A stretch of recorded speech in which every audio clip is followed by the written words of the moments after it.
steps in personal computing. I'm wearing Quest 3, and David has a 3S on his head, and each of us appears as last generation meta avatars. We're using hand tracking and built-in microphones here in this recording studio made by David. Let's see here. Thank you to our patrons. That's Richard Meller, Mike Manzano, Holonet, Podum, that's developer of Smash Drums, as well as XR Developer News. When we're done here, I encourage you to go check out our latest tour of Walkabout Mini Golf. Concurrent to us being live and here, Mighty Coconut has just opened the gates to Viva Las Elvis, their 31st course. That one is inspired by Elvis Presley. And Las Vegas, we've got a 25-minute tour with Henning Kachi at Mighty Coconut, breaking down the smoky lights and strummable guitars available in there. Feel free to fill in those bingo cards, and we beg you to watch VR download responsibly because the new Joy-Cons are real. They appear to have both sets of shoulder buttons. There's a second USB port on the top of the device. And I have to try to race all of New York to sign up for the first demos happening here in New York in April. David, what do we have today? Yeah, I like that you told our audience to play the VR download drinking game responsibly, or ideally don't play at all, because that was a lot there, wasn't it? Walkabout Mini Golf, Joy-Cons, it's all there. We have 9 subjects we're going to talk about today in 3 sections. The first section of the show will be the meta section, and there will be 6 topics within that. So we're going to talk about the discount on the 256 gigabyte Quest 3S, the kind of unwanted middle child of Meta's lineup. We will talk about Quest 3S being the top selling console on Amazon US in 2024. That is a remarkable feat for the industry, and we will jump into that and break that down and talk about what it means. We'll then talk about Meta removing the app for viewing your achievements on Quest. We got a lot of people in the Quest community, players and developers, contact us about that, frustrated. So we'll talk about that. We will then talk about the potential leak of some details of the ASUS ROG Horizon OS headset. So that could be the first or one of the first Horizon OS partner headsets. Hardware from other companies running Meta's software. We'll talk about that potential leak. We will then talk about the Japanese engineer who claims he's making a face and eye tracking add-on for Quest 3 and the significant concerns raised about that project. So why you shouldn't really get your hopes up about that. Then we will go into Mark Zuckerberg's comments on Joe Rogan's podcast where he discussed Apple Vision Pro. Last year, you'll remember, Zuckerberg gave his review of Vision Pro, and now he has some updated thoughts, including admitting the one thing that he thinks Vision Pro is actually better than Quest 4. Then we will talk about Banter, the standalone social VR platform. It's like somewhat similar to VR Chat, but fully optimized around standalone VR. It's just added the ability to AI generate 3D objects using your voice, and Ian has covered that. Finally, at the end of the show, we will discuss some high-end standalone headsets, both using the Snapdragon XR2 Plus Gen 2 chipset, and that is Sony's headset, which we have much more details about than last week, specifically the price and release window, as well as Play for Dream MR, that Chinese high-end standalone headset that if you go to uploadvr.com right now, you'll see Don Hopper's impressions of. He said for him, and I've heard this from others at CES as well, that it was the star of the show. Yeah, packed show. I would rather not go for 3 hours. That was quite a journey last week. So let's get right into this first subject. I'm seeing a lot of people out there in cold places of the world, cold places of the United States. And of course, yeah, we love people tuning in and letting us know where they're all watching from, especially if you're watching from VR or happen to be multitasking out there, as well as our audio listeners watching us after the fact, and the silent viewers watching us in various places. I was over on the live premiere of the new Viva Las Elvis course, and I commented over there, encouraging them to come on over here and join us in our comments later on. So this first subject, the discount on the 256 gigabyte Quest 3S, which is in place until February 9th. What is this discount? How much is it? Yeah, so right now, Meta's headset lineup has three headsets. There are two models of Quest 3S, 128 gigabyte and 256 gigabyte, as well as a single model of Quest 3, which is 512 gigabytes. Those Quest 3S headsets are at $300 and $400, and then Quest 3, the full one with pancake lenses, is at $500.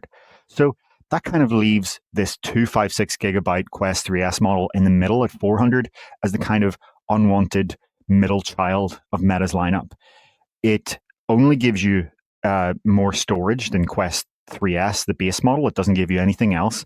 And yet, for $100 more than that, you get the precise adjustable pancake lenses of Quest 3. So if you're someone that just wants an affordable headset, you're on a budget, you want to spend as little as possible and get into modern VR and mixed reality, you grab the 128 gigabyte base model of Quest 3S, right? And if you're someone who wants the best experience, you want those clear and sharp pancake lenses and you want to dial them in for your IPD, you get the $500 Quest 3. There's not really a huge proposition for this middle option. And that's what we've seen reflected in Amazon sales rankings, as well as the reviews on other retailers. It's pretty clear that very few people are actually buying this model, the middle child. They're either going for the cheap Quest 3S or the good, great Quest 3. So Meta seems to have noticed this, and they are now running a sale, or should we say pricing experiment, because throughout its history from back at the original Oculus Rift,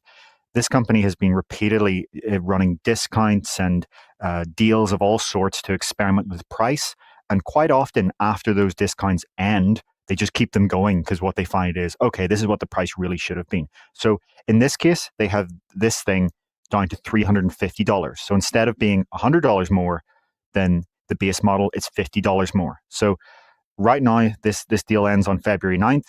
And until then, you then have, $300, $350 for the two models of Quest 3S, and then $500 for the Quest 3. To me, this feels like far more appropriate pricing. It does not cost $100 to add an extra 128 gigabytes of flash storage to this thing. It always was, kind of ladder pricing, the idea of being to influence you to get up to Quest 3. But I seriously just doubt that many people were buying this middle model. But I'll have a look at the comments now in case anyone here has. Please let us know. Did you buy this 256 gigabyte $400 Quest 3S? Let us know. Yeah, we'd really be really curious what people do when they break down their models out there, right? Lots of different times you could have gotten into either a 3 or a 3S, and different prices that have been tried at various times in different combinations. So I'd be curious to see sort of the thinking out there. And people love to make fun of Apple and the price gouging that seems to be apparent there for certain models, certain storage tiers, certain types of pack-in hardware. Just extraordinary at the prices you can reach with some of that hardware. And so here we are talking about $50 or $100 between storage models on the Quest ecosystem, and people sort of getting angry of where $25 goes. Yeah, it's quite common across tech companies. I think Google does it, Samsung does it, Microsoft does it. They're making more profit on the people who buy more storage than they are the people who are getting the base model. But that doesn't really matter. Nobody's going to buy the middle model of storage at all. So we have pretty much the commenters agreeing with this, that it's not worth $100 extra for 256. We have Arlen saying that they bought a second Quest 3S a day before this price cut. So I think they're saying they would get this 256 gigabyte model now if it's only $50 more. So unless we have any other comments on this or anything you want to say, I think we can move on to the next Quest 3S topic. Yeah, let's move on as quickly as we can, because I think we've got some things that are going to be very discussion worthy. I definitely want to talk about the banter AI generation stuff. Since we got it into the schedule now, it's going to be interesting. We don't normally talk about AI generations, but that was an interesting thing to try out, and there were some definite limitations.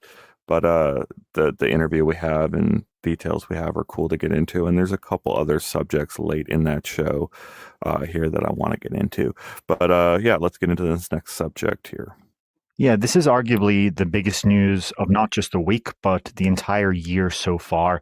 You may notice that I did slightly change the background image here. It's changed from 256 to 128. This news is the fact that Quest 3S was the top selling console on Amazon US in 2024.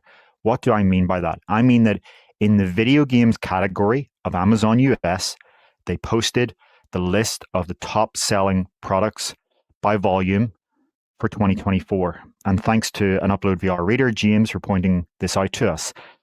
If you look at that, the top console above PlayStations, above Nintendo Switch, above Xbox is this, the 128 gigabyte base model of Quest 3S.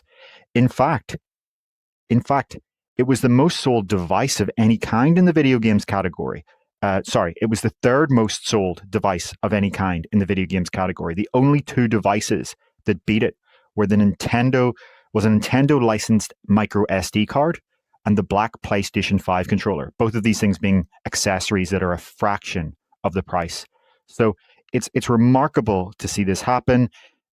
Remember that this released in October. We're talking about a sales ranking for the entire of 2024.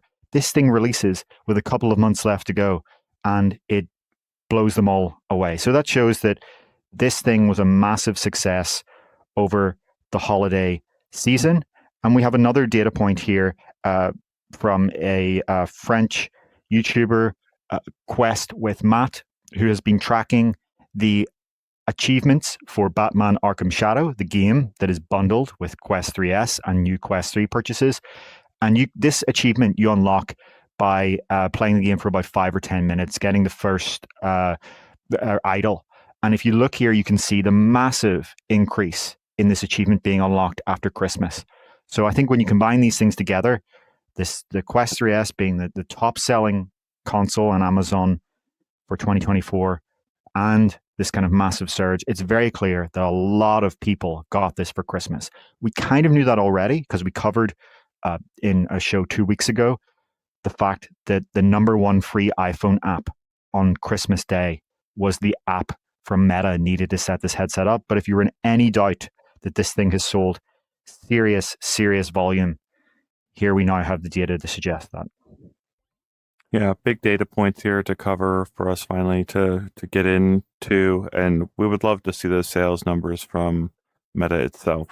It's kind of like a perennial thing to bring up that Meta really doesn't reveal its official sales figures.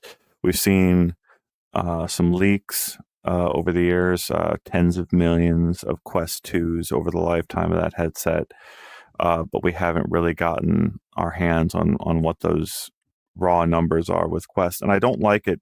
I don't like the way Meta leadership sometimes indicates that usage is increasing in various ways, but doesn't give us real solid metrics to indicate what that really means. Like there's no, the bar charts always, they don't ever have a zero. We don't ever see like from how many minutes per day they've improved and that sort of thing.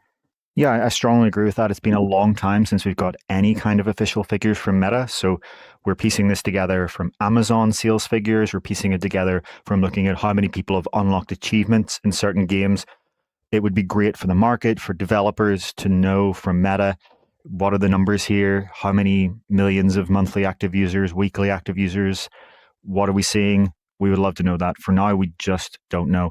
Another data point we have from achievements, though, is that the number of people who have gone through the first encounters mixed reality experience, according to the achievement that you unlock by doing that, has now passed 2 million. So that puts the absolute minimum number of Quest 3 and Quest 3S headsets out there at 2 million.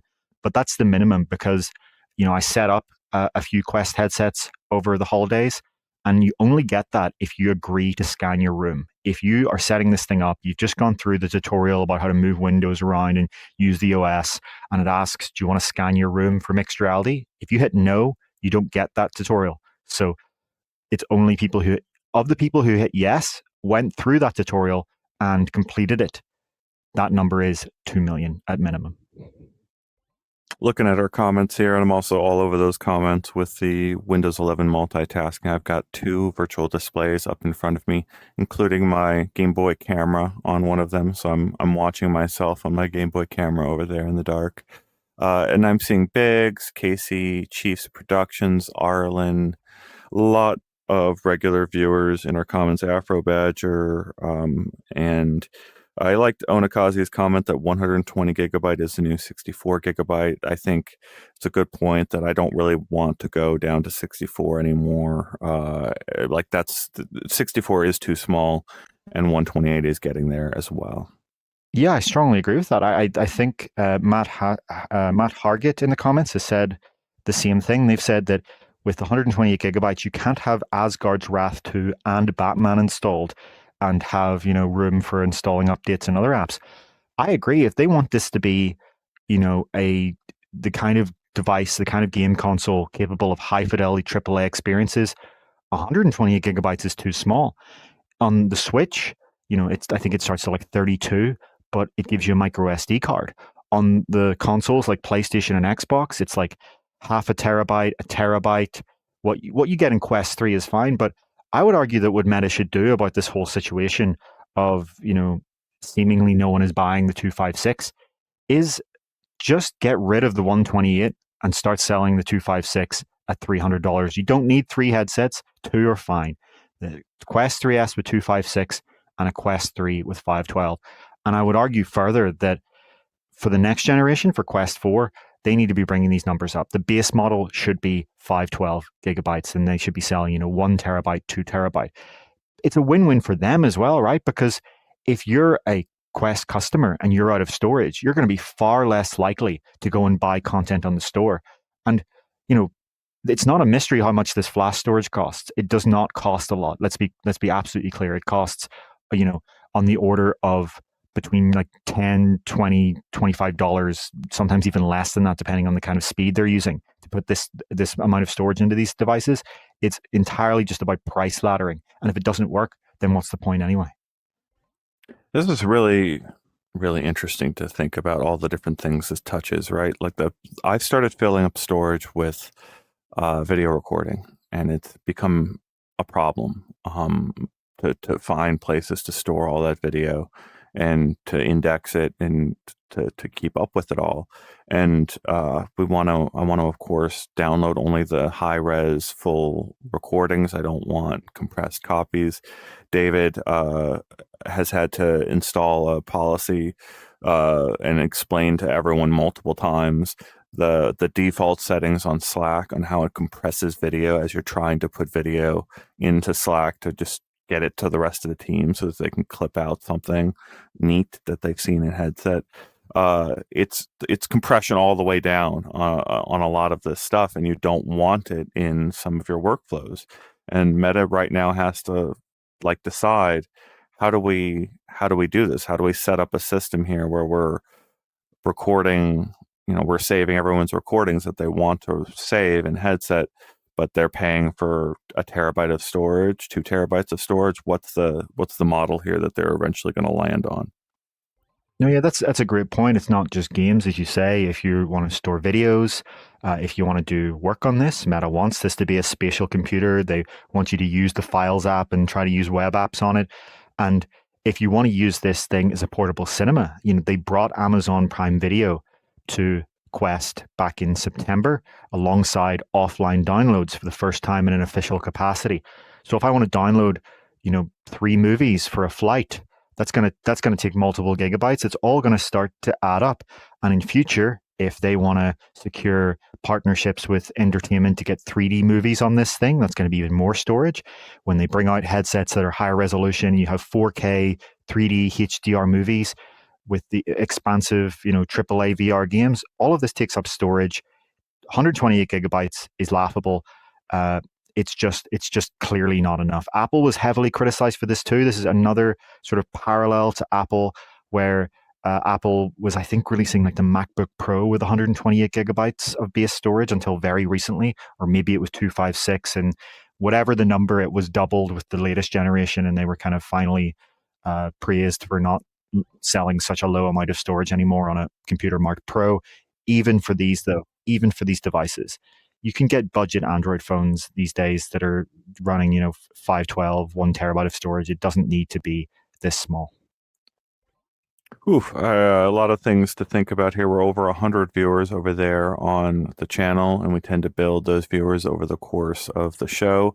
I think we probably got some of those viewers having finished the Walkabout Mini Golf tour here in the first few minutes of the top of the hour, and a bunch of people. I hope. I mean, my dream out there is maybe you've got the download up and running while you're playing through Walkabout Mini Golf or another social VR space. That would be the best. I know some people do have watch parties for some big screen and have over the years. I don't know how regular they are, but there is a derailment I want to take here on storage now that we're talking about it, right? There have been a lot of displacement in Los Angeles. I've seen it in our community. I've seen multiple people have talked about homes that a home that I stayed in Los Angeles area was destroyed during the fires there. So a place I've actually physically stayed in the real world is no longer there because fire took it. And that's just the smallest possible example story of people that have lost homes over that entire region. And then there's displacement for an assortment of other reasons. September, there was flooding, I think, in the United States. And then the thing that I think about is, what do you take with you in those events? I was talking with Anton Hand over on Blue Sky, and he's like, a VR headset is a replaceable device. It's not important. You don't take it. Makes sense. But the storage, right? The what we're talking about right here, 128 gigabytes, 256 gigabytes, 4 terabytes that you've got on some Western Digital drive. Those are the things that go into your go bag pretty quickly. And SD cards, an SD card this day and age is a terabyte, 2 terabytes, even. I think at the high end, there might be I can't remember what the highest end micro SD card is today. But it's wild to think, okay, in the event of an emergency, I can put 4 SD cards into a credit card sized holder, and then those SD cards can go into an HMD as well as 5 other personal computers and provide me all of my personal media, all of my entertainment, all of it coming from this little itty bitty disc, no matter where I am. And so I sorry for the derailing, dark, heavy thoughts there, but I think a lot of people in our community have been thinking about people in Los Angeles. If you happen to have been in Los Angeles or been affected by a major disaster, we're thinking of you all the time, and we want to send whatever support we can your way. But yeah, I've seen lots of people out there displaced, and I'm thinking about what role VR might have in those sorts of situations in an ongoing way. Yeah, for sure. I think when it comes to storage, you kind of want to distinguish between application storage and data storage.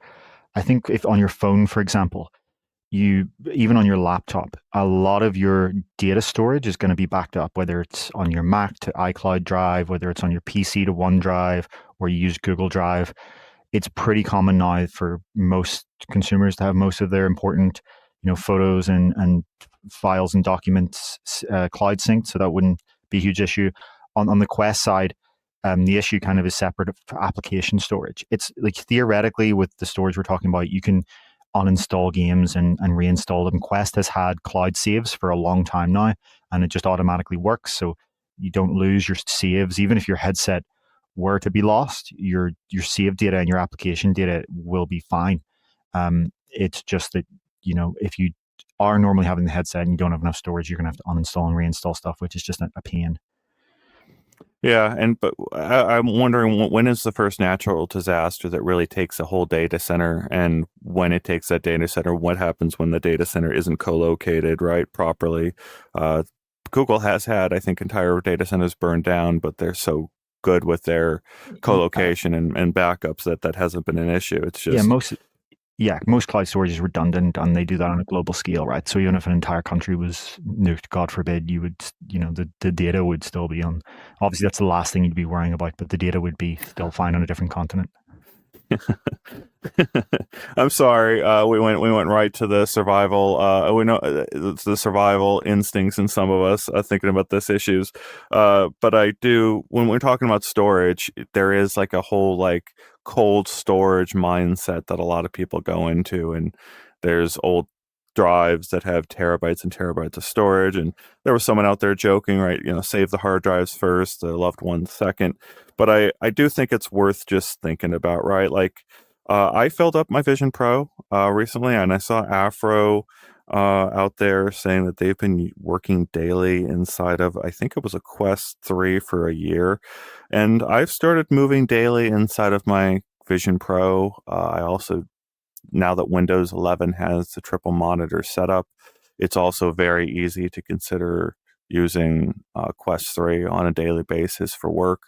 And it's a head mounted display with endless input devices. I saw the question about M2 storage. They were asking about whether there is possible to imagine that sort of add-on. I don't want any heat or weight on my head than is necessary anymore. But there's so many cool uh, off, backpack, front strap, even I don't know, neck mounted. There's various ways to think about putting storage and processing somewhere on your body that isn't on your head where you don't want that weight. And I'm very curious to see all sorts of weird ideas in the future. Let's keep moving through this episode and get to this next story. Any comments you want to respond to first? I think we can move on to this next subject. We got a lot of people contacting us about this, both developers and users who are frustrated because it's one of those examples of Meta just behaving in a really puzzling way that doesn't really make a lot of sense. So the story here is that Meta removed the app on Quest that you use to view your achievements. So you would go into this app called Scoreboards and be able to see how many achievements you'd unlocked in each game, your percentage of unlocking it overall. This is a screenshot of it from a few years ago, but the concept was essentially the same before it was removed.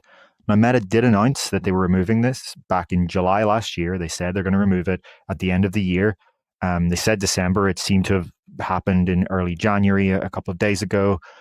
And that means that now there's no way in your headset to do this, to see your achievements. It makes so much sense on a platform like this to have achievements. They still do have achievements.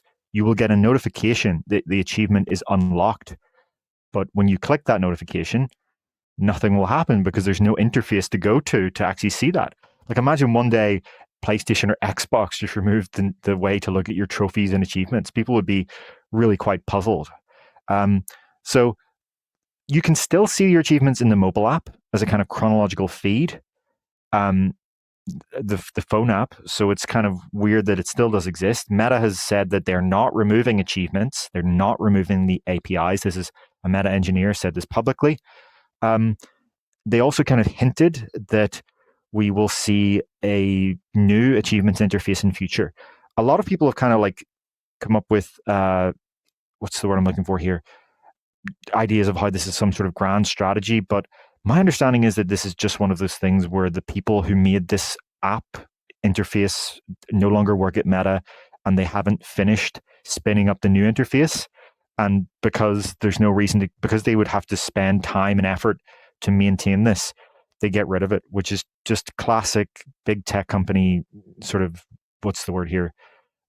Discohesion. I don't think there is like a grand strategy here. They do say they're keeping achievements, they're keeping the API, they're going to come up with an interface, but somehow with the confusion of a big tech company, you get that you can't now view all your achievements in one place.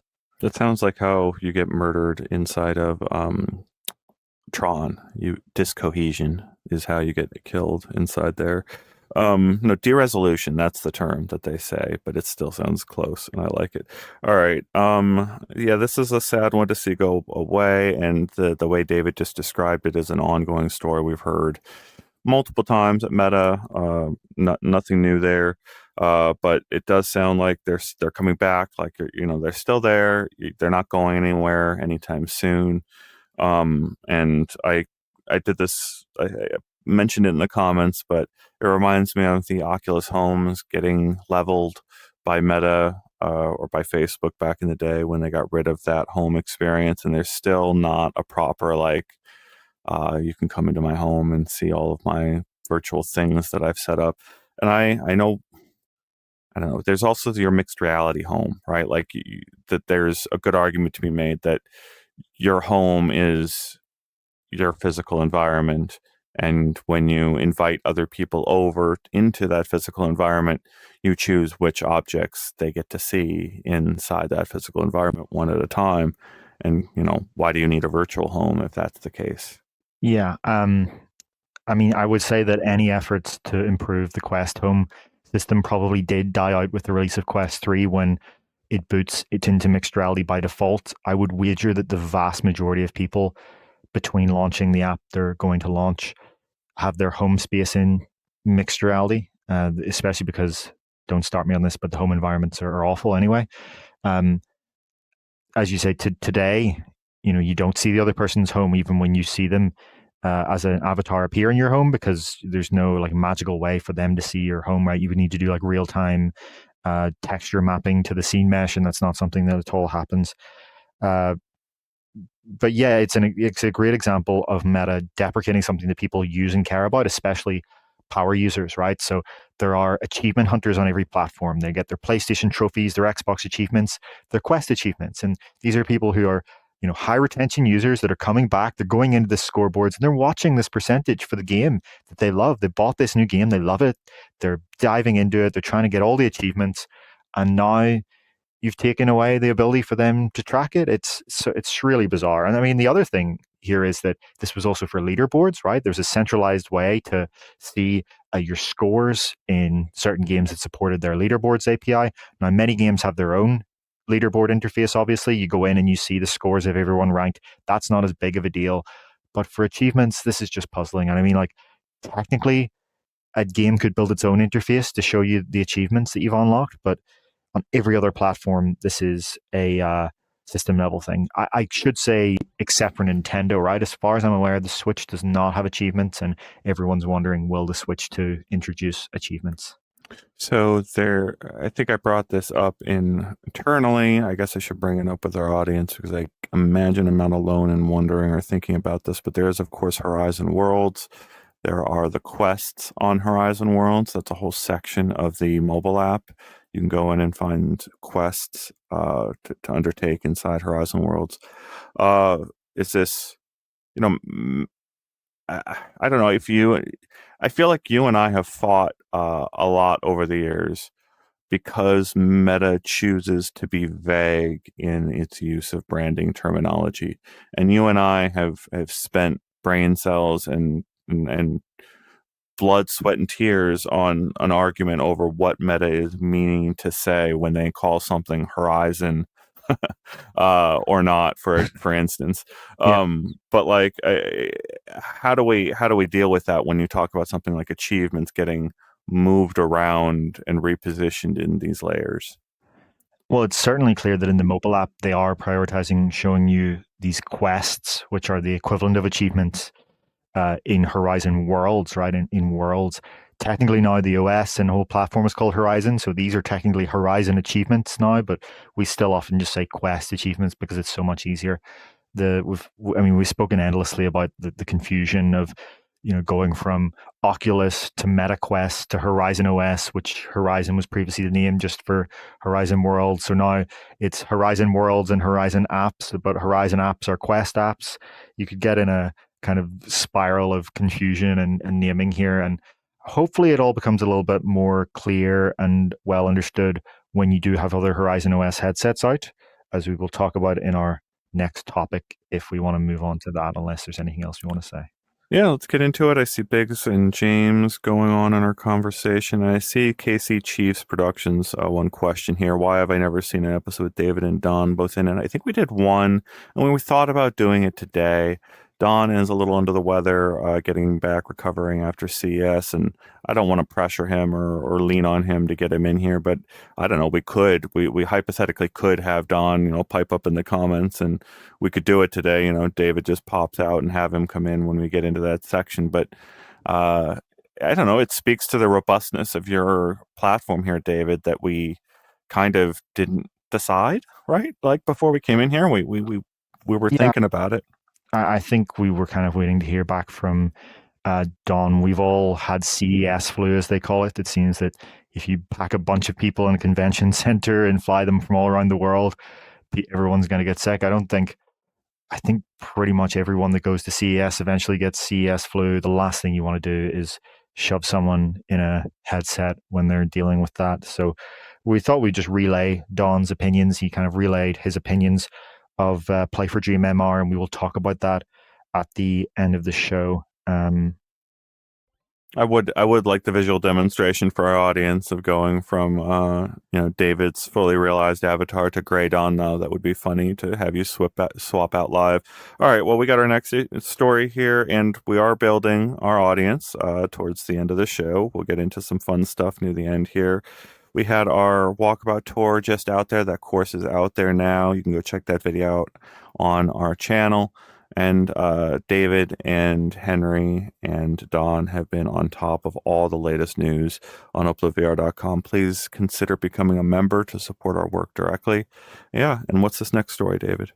Well, first we have Don as VR Gamer Dude in our comments saying that he still has a raging flu, but he's offering the audience to still come on. I'm going to say let's not make Don do that. The last thing you want to do if you've got a flu is do that. Let's let you get some well-earned recovery. Yeah, did you get worse from coming into the studio, David? Because you had like 3 weeks there in December where you were not well, and I wondered if trying to power through in VR affected you, because I did not feel good when you were in here. I really don't think it helped any time, to be honest with you. It probably wasn't the best idea, but we had news to discuss. It was VR download must go on with at least 2 of us, I guess.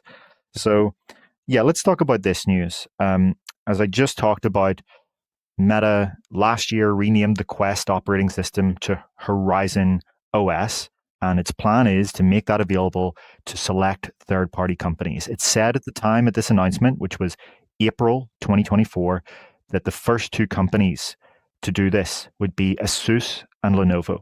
In ASUS's case, through its ROG, Republic of Gamers brand. And it was described as a gaming headset, but not much else was said at all. The only thing we saw was this concept image, which shows like a saber-like controller with a kind of Quest 1 but slimmer-like headset design and a haptic vest. I wouldn't read too much into these concept images. They did say at the time to not read too much into these concept images. But now we have the first potential details here as a apparent leak to the VR enthusiast Luna. We're a big fan of Luna at UploadVR. We've worked with Luna on multiple articles in the past. You can find Luna on X and Threads. So Luna has also had a good track record of getting information about Quest 3S. They were the first to describe the name and function of the action button on Quest 3S that toggles pass-through at any time. Ian, you may want to just toggle your mute there. I think wherever you went, you somehow came back. So they also had sort of details on like Quest 3S's name, although that came out in another leak as well. So down to the actual details here of this ASUS headset. Luna says that according to their source, it is codenamed Tarius, not Taurus, but Tarius, and it will have face and eye tracking, as well as either LCD displays with local dimming or micro OLED. So that face and eye tracking thing is very, very interesting. The display thing is, what do you say about that, right? That those are so different. LCD with local dimming and micro OLED, they are worlds apart. So I don't think we can really say anything. I guess what it says is it's not going to be just base LCD like you have in Quest 3, right? You're going to get at least local dimming and at best true micro OLED. But the face and eye tracking thing is super interesting here, because it kind of suggests that this headset could replace Quest Pro in the market, right? We discussed last week how Quest Pro is now off the market. It's discontinued. Meta no longer offers a headset with face and eye tracking. It looks like if you do want that, according to this leak, the ASUS headset could bring that.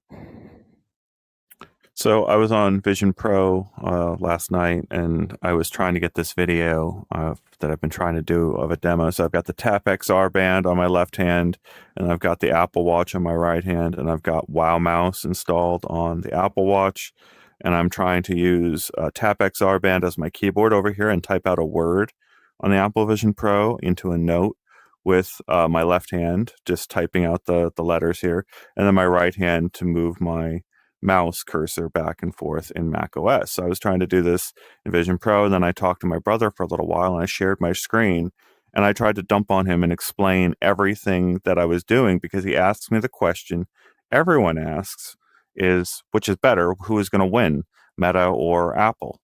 And I refuse to ever answer that question simply. But then I go and do all of these things all at once in an Apple Vision Pro, and then I can't necessarily do all of those things on a Quest 3. It's like, okay, here, Russ, look, I'm doing face and eye tracking right now, and this interface is being tracked by me looking around with my face and eye tracking, and you can't understand. You can't understand the benefit on a FaceTime call as someone's explaining the benefits of eye tracking to you. It doesn't compute that. I don't know, 2 seconds of every minute are saved because I'm not fiddling around with a controller, or don't have to necessarily fiddle around looking at the interface. Those things. Meta shipped the Quest Pro with face and eye tracking, but it wasn't good enough. Meta came out very quickly and said it has to be good enough to be useful for the types of things that they want to use it for, and the Quest Pro wasn't there. Do you think Meta's going to get that right with this headset if they do that, if this comes to pass? So I suspect that if this comes out before Quest 4, then the operating system will probably not support the gaze and pinch interaction system.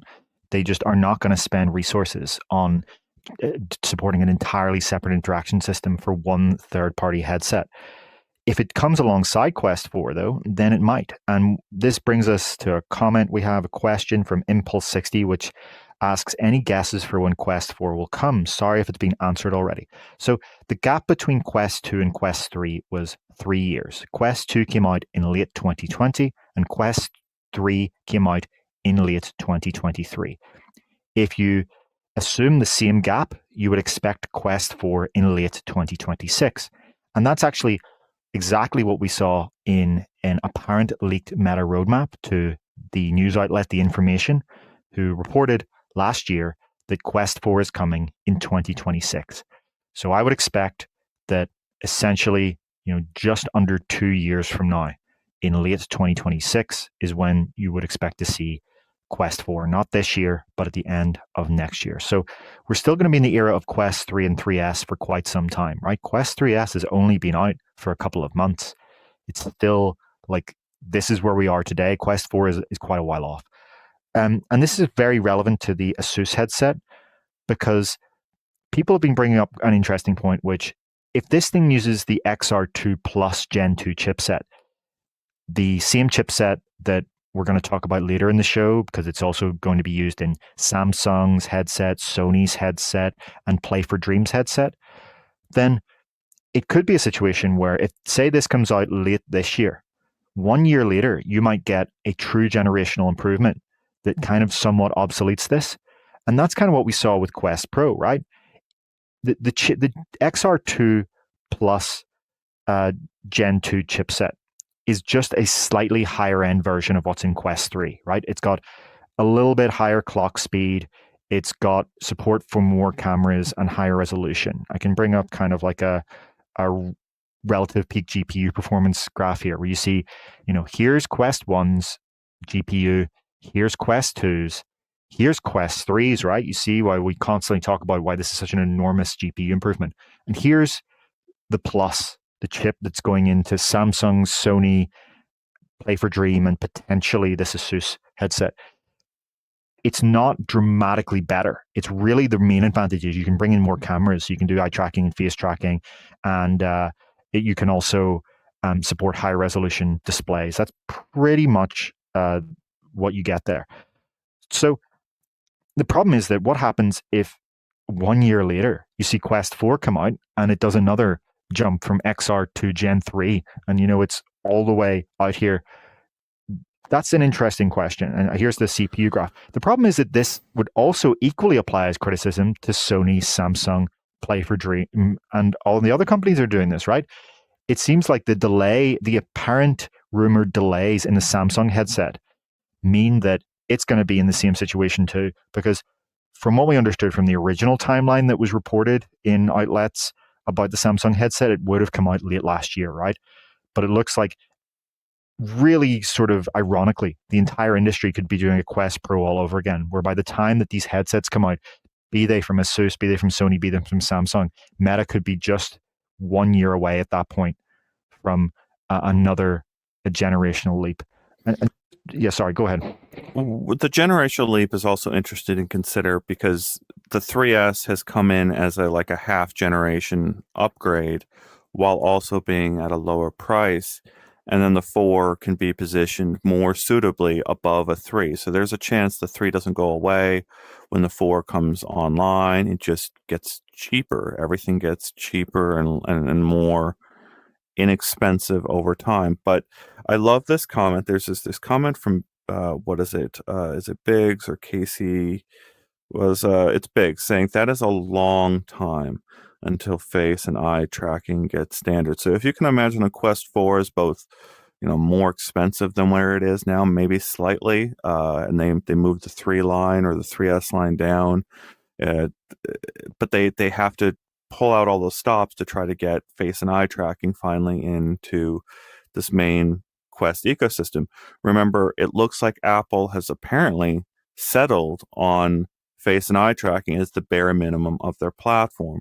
So what is Apple going to do in the same time frame that Biggs is worrying about Quest taking its time to do things? Now, I just played Gears and Goo on Apple Vision Pro, and would definitely want to get into that on a Gamescast with Don, but I have to talk about it now because it is relevant here. That Gears and Goo game on Apple Vision Pro is one of a handful of games that have been constructed for eye tracking from the ground up.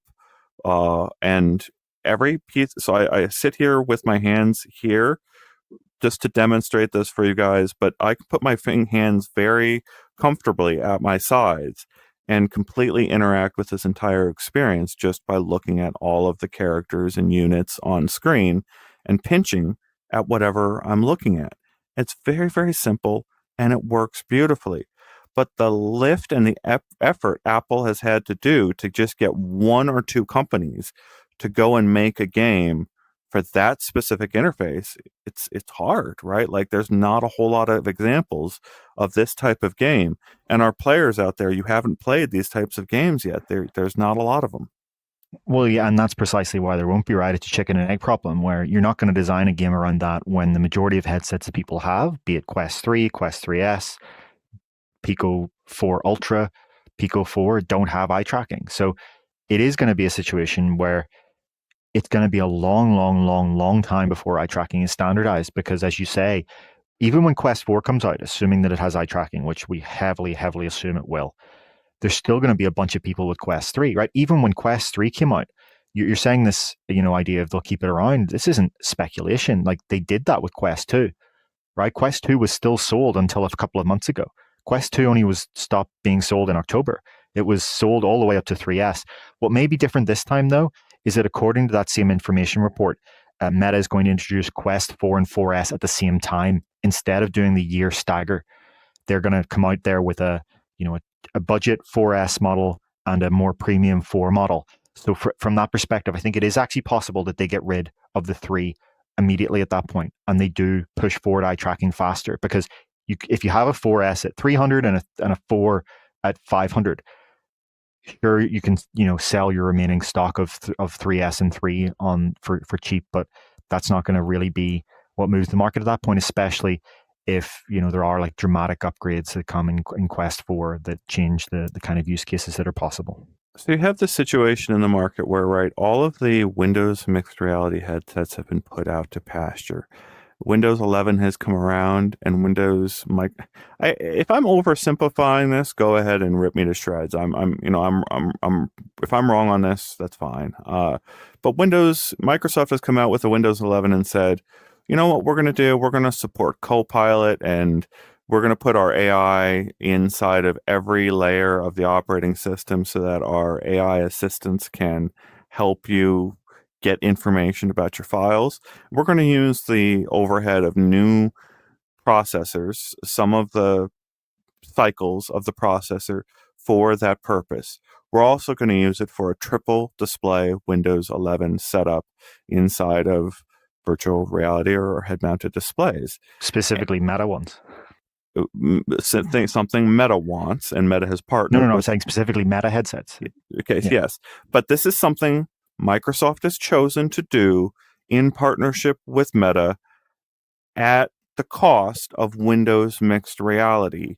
And in its place, now you've got triple display setups with Meta headsets and Microsoft as this team up. So you lose one feature, you gain another feature.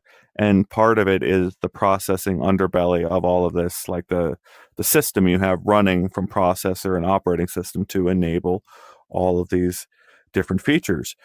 Apple is charting its own course in parallel with its integrated system from top to bottom to compete with all of this stuff. So Apple goes from an M4 to an M5 chip. They're doubling the number of transistors inside of the silicon. They have all of this overhead that Apple can choose with each new generation to say, okay, we want to throw all of these transistors at this specific problem or this specific problem. And right now, those problems that we need solved are things like the headset recreating the expression on your face solely based on the audio that it's receiving from the input, right? Like that's one of the cutting edge things that these processors are doing. If I have really good eye tracking and I have a really good AI system guessing at what my facial expressions are doing, that could be one way to bring the cost down. All of this is to say, I'm seeing it in our audience, right? Everyone, like, what happens when we get a headset that's $1,000, includes face and eye tracking and this pinch interface that is so amazing on the Apple Vision Pro, and it does the telepresence like we've wanted, right, David? You and I could be here as our actual selves that we've scanned in with the headsets. And not only is the headset $1,000, but you can go and get it under a subscription program of some kind so that it's 10 or 20 bucks a month over a 1 or 2 year plan. Then you start thinking about things like bundling in your internet service provider so you have cellular wherever you go inside of this headset, and we start talking about millions of headsets replacing physical displays. Like that's where we get. That's the end of this, David. When do people start buying headsets and saying, oh, I actually don't need my iPad TV or any of the other traditional displays I have around the house? Yeah, I think you're touching on a lot of things there. And I think, these are two separate and very important use cases that work together, right? But you're talking about codec avatars, photorealistic, face-tracked, real-time rendered versions of a person, as well as physical screens. And these are the kind of two pillars of the non-gaming, immersive VR use cases of these headsets. I think to kind of directly say it, I don't think it's going to come through a third-party headset. I don't think the ASUS headset is going to be where Meta decides to introduce these codec avatars. I think they're going to. I think what you're describing is going to happen in Quest 4, and I think it's going to cost $500 or $600, not $1,000. I think that's kind of the going to be the dramatic impact there, and why I think one of the reasons that they're going to want to just get rid of the 3 line and just go straight to 4 and kind of push that out as a core use case. And you're going to see Mark Zuckerberg show up in the Joe Rogan podcast in Quest 4 instead of as a physical person, right? Just as he did with the research version of Kodak Avatars with Lex Friedman. And in case anyone wonders why I'm bringing that up, well, that's one of our soon to come stories. Yeah, I saw, what was it? I saw someone, I think it was James, pointed out to me, or someone pointed out to me. No, it wasn't James. Uh, the UFC connections that Mark Zuckerberg has. He loves ultimate fighting, and gosh, if you can imagine an AI program that what picks apart all of the body movements that a person makes grappling with one another inside an arena, and then you can imagine being in a VR headset live watching a match, and you're sitting inside of the arena, right? Like, you need to have an entire computer reconstruction program following along that match and every single body movement with enough detail and quickly enough that you can broadcast that out live. I'm gonna derail us here for a second and talk about something fun. Is there any comments you want to talk about before we do that? Because I want to talk about the, me destroying the set here. People are mad that I leaned through the set. And I wanted to talk about that for a minute. Yeah, let's talk about that when we finish this topic. Let's just very quickly finish this topic by, saying what do we think eye tracking is going to do in this specific ASUS Horizon OS headset that is probably launching either later this year or early next year. That's complete speculation for what it's worth. I I think rather than interaction, because as I said, I don't think they're going to redesign the OS for a third party headset. This is going to be focused on social VR, right? This is going to be supported in virtual desktop and Steam Link for passing through your eye tracking to VR chat, and that's what every company that has put eye tracking in a headset so far primarily markets it to VR chat users, other than Sony on PlayStation VR 2, right? Whether technically it could also be used for foveated rendering, just as foveated rendering is supported on Quest Pro. A lot of people don't realize that. It works in Red Matter 2. You can go into Red Matter 2 in your Quest Pro and you have on-device standalone foveated rendering. It was, I think, the first standalone to do this that, consumers actually bought at any serious scale. But almost no app supported it because barely anyone bought Quest Pro. I don't know if the ASUS headset is going to change that much. I still think it's going to be the same sort of thing, but maybe we're at the scale where, ASUS partners with certain big games that are on the Quest store to get this supported and, markets them and things like that. I don't think this thing is going to be groundbreaking. I think this is just going to be like a Quest 3 on steroids with better displays and eye tracking and face tracking. But I don't think Meta is going to shift its entire pillars for it. So yeah, now that we're finished that, why don't you talk about how this is actually a real set? And this, like, we are seeing what you're seeing here. This isn't like fake. Yeah, so let's talk about the set a little bit, and I think I'm going to try to bring it back on our multitasking and sort of the operating system subject here, like how these systems are architected from the ground up. So David has the studio built in Unity. He built it himself, and it's coded himself. And one of the things here is this this TV, right? We call it Stevie the TV. It's out like a millimeter from the wall here, a little flat screen television here. And if I go into the media system here, I can turn it into a green screen. I can throw up a green image onto this display, and we can cut that out using OBS and use it as a surface, just like any other TV in the world, right? Any other newscasting TV. The thing I've been messing with and thinking about lately is, imagine if I took a Safari window right here and placed it right over this television, such that I could take my finger and slide along the Safari window or a Chrome window, whatever operating system you care about. And I'm going through a map here live with our audience here. Like, I've got all of Google Maps up on this screen, and when I slide my finger along, it moves along. Well, you can imagine that being not just this little itty bitty TV. You can imagine it going across the entire wall. You could imagine ultra wide, where our audience gets to see this breakdown of content, a whole wall of content, as we're presenting that wall of content. But David, right now you've had to construct everything that is in the studio. David figured out the YouTube APIs so that we've got YouTube chat, and he's got his own APIs in here. So we've got a notes app. We've got media, so we can bring in and display stuff on this thing. He's had to custom build every single service that we use to broadcast this show to us.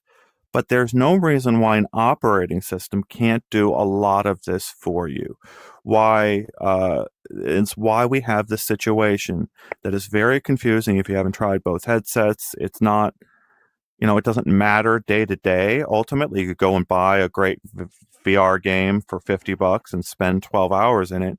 It doesn't matter necessarily that in Vision OS, David can sit right there. I can sit right here. We can share play a Safari window exactly like I described.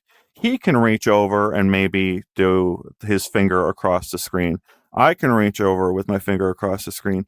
And the operating system itself is giving David, and me a lot of what we need just at the surface of all of that.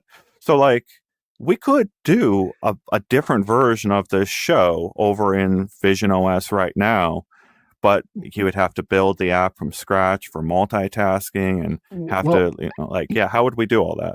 Yeah, so what you're saying is very valid, right? Vision OS is incredible. People who haven't used it, I don't think realize how good it is. Everything you're saying is correct. You can spawn a Safari window with a spatial persona who's like a semi-photorealistic version of someone across the planet. If the issue is that if we wanted to stream a show like that, it would be in first person, right? Because you're not seeing in third person. You'd be choosing one of our views, or we could buy another Vision Pro, a third Vision Pro for $3,500 and stick it over there as the camera. We discussed that, right? We obviously we're not going to spend $3,500 for a camera for the context of this, but that would obviously be fascinating. And if Apple did, enable some sort of function that you could join from a Mac and have be in a spatial persona call from a Mac as a virtual camera, or somehow stream from third person from a Vision Pro, of course we'd love to do a show like that. It's just for context on this screen here that we have. How this works is that we have this media tab on the tablet. It accesses all the images from all of our articles in UploadVR.com. We can search through them and bring them up. So, I've just searched eye tracking here. I hit cast. Just the reason we're bringing this up, because some people in the comments think that this is fake or this is some sort of skybox. This is a three-dimensional studio, right? This is we see this. This is a texture in VR, right? That's the thing. We both see the exact same thing. This isn't a trick. We're not streaming it through OBS. Even if the PC wasn't here, it would still be here, right? It's just a multiplayer environment that's casting, and like an image that's being brought down from the web and rendered as a texture on a wall, right? We really keep meaning to do some sort of behind the scenes or something like that, but we don't get. Ian, you've been muted. I don't know if you've been trying to speak. Sorry. Yeah, it would be great to record something in here with you, David, before we do the switch over to the new avatar. So right before you push that update, it would be nice to record sort of a goodbye, maybe as these avatars, and say hey, and just show this all firsthand. But all right, so David gave you a real good breakdown of everything the studio does and why we do it. There's one thing. So the operating system, the Meta OS, its last year and a half to 2 years has all been about getting me 3 windows inside of this app while I'm using it, so I can multitask on Horizon OS in this way, and it's fantastic. Sorry, David, what were you going to say? Sorry, I was just saying, but only for you. That's the difference, right? On Horizon OS versus Vision OS, you see those 3 windows. I don't. And there's no way that you can show me those 3 windows. And they exist in your headset only. In my reality, I just see you standing here with this tablet. These tablets we have are actually completely networked, right? I have a media tab right now. Mm-hmm. Ian can come over here and see what I'm doing, right? Can I tap on it? Can I? You can. You can. Oh! It took it. Yes, you can. I've just disabled that for convenience sake in case someone accidentally is leaving. But there's nothing technically. That's one line of code to make it possible. As you can see, the input's being accepted, but it's just rejecting it on purpose. But yeah, a little bit of over engineering. But the point we're trying to make is the difference between networked and single player, right? So for Horizon OS, these windows that Ian is talking about, these multitasking, it's all in his headset. On Vision OS, you can share anything. Any 2D window can be shared, and it's in a shared sense of space. So you open up Safari, you open up whatever your other app is, you bring in the person in a FaceTime call. They appear as a 3D avatar, a spatial persona, and you have a shared coordinate space. You point to the same thing. So it's kind of some of the things that we have very manually, painstakingly developed in this app, as Ian is saying, are just fundamental concepts of Vision OS in the shared space, not inside an immersive app, but in the shared space. So Onakazi is saying that David should have a studio notification in the HUD that shows up telling Ian he is muted. He does have that. He built it. It's here. He's laughing at you because yes, it's here. He built it. And I still screw up. Here's the thing though. Here's what happens. All right. All right. Just chill out. All right. Yes, he's got it. All right. All right. But as I'm talking and gesticulating, right, he's got a mute button right here in the tablet that I could be. Yeah. All right. But all right. I want to be clear of how obvious it is, right? It's both, Onakazi. It's both. So here's what happens when you mute yourself. The entire edge of the tablet turns orange, bright orange, so that you can visually see that you're muted. And a floating mute button appears here in your screen.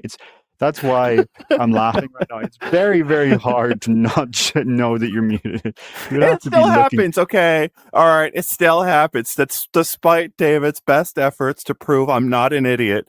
We still do prove I'm an idiot and the user is an idiot. I mean, like, you see those memes across the internet about the user just thinking about how to use the thing in the most ridiculous way.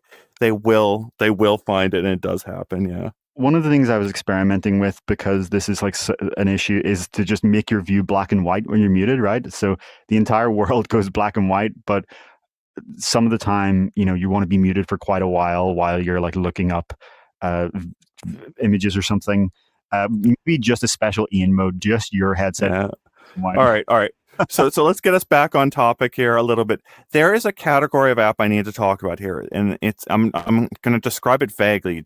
David, if you can give us better terminology on what this actually is, I'll take it. But it's a multitasking volumetric app. It's an app that floats in front of you. It's got a flat base, and it takes up, let's say, 3 to 6 feet of volume in your room. It takes all the way up to the sky. Right? Is this thing's space? You can imagine a game like Cubism, Puzzling Places, things like that, to contain and stay inside of this volume in front of you.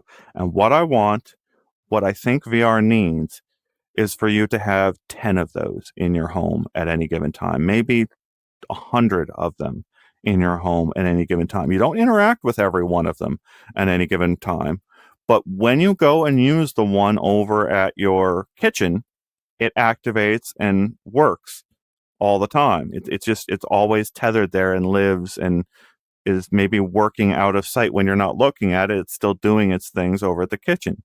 You can think of, kitchen timers, recipe tools, like those sorts of things need to stay and persist and keep doing their thing in their location. And you also need this out of the volumetric apps. So you come sit at your desk and you've got 7 volumetric toys all floating around you at any given time. And you've got 10 floating windows with all of your different screens floating in them. That's where we're going to with VR operating systems and Vision OS. The question is whether Horizon OS can do the same. Well, I mean, they announced that, right? At Quest 3, Quest 3's launch, very clearly on the tail of Vision OS being announced.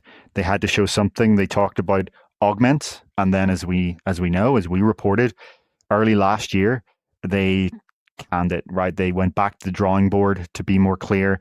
It's possible they're still working on it, but we haven't seen any indication that they are still working on it. It sounds like trying to shoehorn this into a fork of Android was not going to work, especially given they were trying to use their Spark AR architecture of effing JavaScript to do this.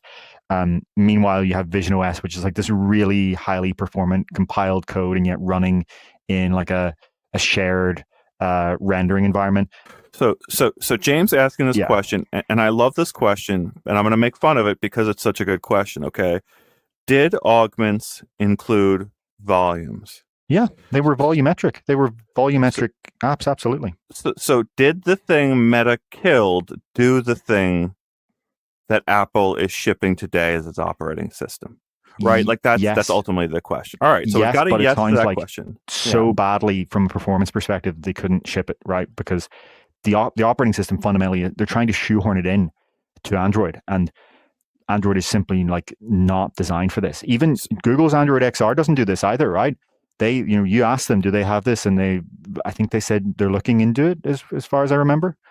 But So so one of the things, and that's going to derail us for another little bit, but I got to do it. I've been turning physical displays into resizable windows. And that's the same thing Meta is doing. It's the same thing Steam Link does with its operating system.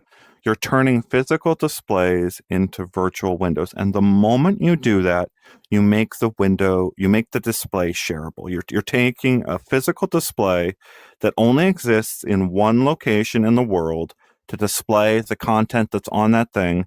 And now you're turning it into a window that can be displayed in 10 homes throughout the world, right? You're suddenly co-locating everything that's on that screen to the people who are far away. And I don't know how I'm gonna. It's a money grab. There's a race. It's like a land grab situation for companies like Meta to go and try to get all of the content to display and make it happy on those 2D displays. But like, it's I'm losing the thread here, but like on Vision OS, I'm doing this regularly. I'm turning all of these physical displays into shareable monitors or into shareable windows that can suddenly be given out and shown with others. And so like last night as I was demonstrating this with my brother, I asked him, "Okay, what movies do you own in your iTunes library?" And he's like, "I've got the Die Hard trilogy." I'm like, "Oh yeah, well I do have the Die Hard movie." So I go into my library and I pulled up Die Hard and I hit play and I hit share play and Die Hard started playing on his phone.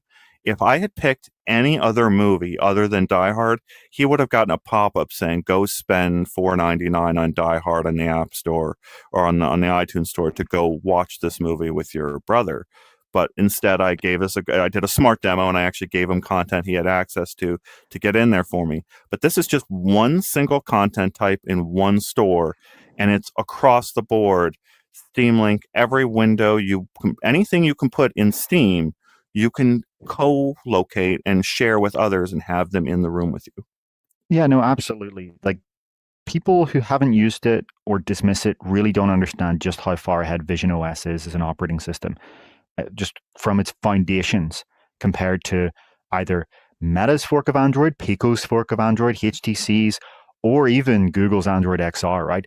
Vision OS as an operating system is just, it's light years ahead. It's like when iOS was first shown, it wasn't even called it back then in 2007, compared to what was, running on feature phones as they called them back then. It really is like, it is 5 to 10 years ahead of anything that anyone else has. And you could argue that it's going to take like a complete re-architecture of some of the approaches that the current companies are doing, but not for sorry, just to finish, not for 2D displays, right? When it comes to, could you have Quest do this? Sure, it would probably be a little bit less efficient. They probably just have to do it in a little bit more of a primitive way, but it is completely conceivable that at some point this year, V76 or whatever comes out and Meta says you can now share any DRM free surface. DRM, that's a whole different ballpark, and they're going to have to introduce their own, APIs like Apple has for SharePlay. But when it comes to like just sharing a browser window that isn't DRM'd, that's probably going to come to Quest this year, probably. Well, so I was going to bring up Horizon. Okay, so the one place where Meta controls enough of the stack to do what Apple is doing for each individual user is in the Horizon OS layer, where everything is provided server side. It's all being fed to you systematically over a server. Are you talking about Horizon OS or Horizon Worlds? I'm talking about Horizon Worlds. This is right, Horizon Worlds would be the one place where Meta could hypothetically do the same thing it does in the OS, in Vision OS. From a volumes perspective of doing, what's on screen right now in this middle section and putting something volumetric in a shared space, sure. But they can do the flat things in a home screen. Like no, but they can 100% have you watch. I mean, it David, exists in Horizon Home. You can do it today. So if Wait, it's what you can do what in Horizon Home? The flat ones or these or both? The flat ones for YouTube. We talked about it they launched it a week after Connect, and we talked about it. Right now we can be in our virtual home space in the system home, like when you've got no app open, I can open YouTube, I can invite you to watch something with me, and we can watch something on YouTube on a 2D So screen. so you can imagine that what 90% of the highest earning apps on, let's say it's 95%, maybe 99% of the apps that have made revenue on the Quest store are fully immersive apps that take over your entire experience, right? They virtual desktop, uh, Batman Arkham Shadow, everything on the store takes over your entire experience and it's everything you see. Then Meta has this one called Horizon Worlds. And on Horizon Worlds, you can do this thing where you can share content between 6 different people.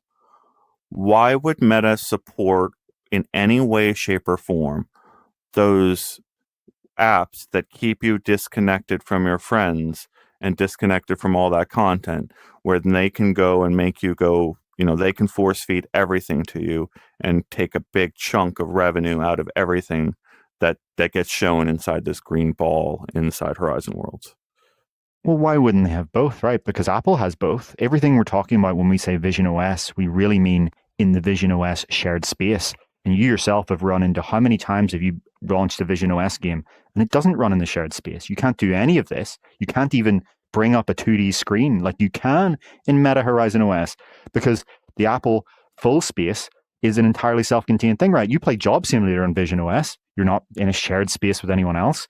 You play the Marvel experience, the what if experience. You're not in a shared space with anyone else, right? Any of these immersive apps, even in Demio, right? You have their multiplayer that they've manually coded in, but it's not like you get the spatial personas or any of that. So there are still big issues with Vision OS, right? It's very much so got its own issues in that they have yet to expand this concept into fully immersive. But I think like Meta will have to basically build out its home space. It's they call it technically VR shell is what you call that entire home space system. But so will Vision OS on the other side, and there's no software stack has yet come up with how do you have both, right? Like how do you be in Job Simulator and have your friend jump in? That would require like an entirely different. You would need to how the entire operating system and software works would need to be fundamentally different, right? Right now, every fully immersive game like that, like, be it, as you say, Batman, or be it Metro Awakening, or be it Behemoth, these are like entirely separate. A game engine these days is almost like its own operating system. Each of these games is shipping with its own runtime that contains an entire game engine essentially in it. And it speaks to the OS for some things, but it really doesn't speak to it for much. It is its own island. Every app is its own island.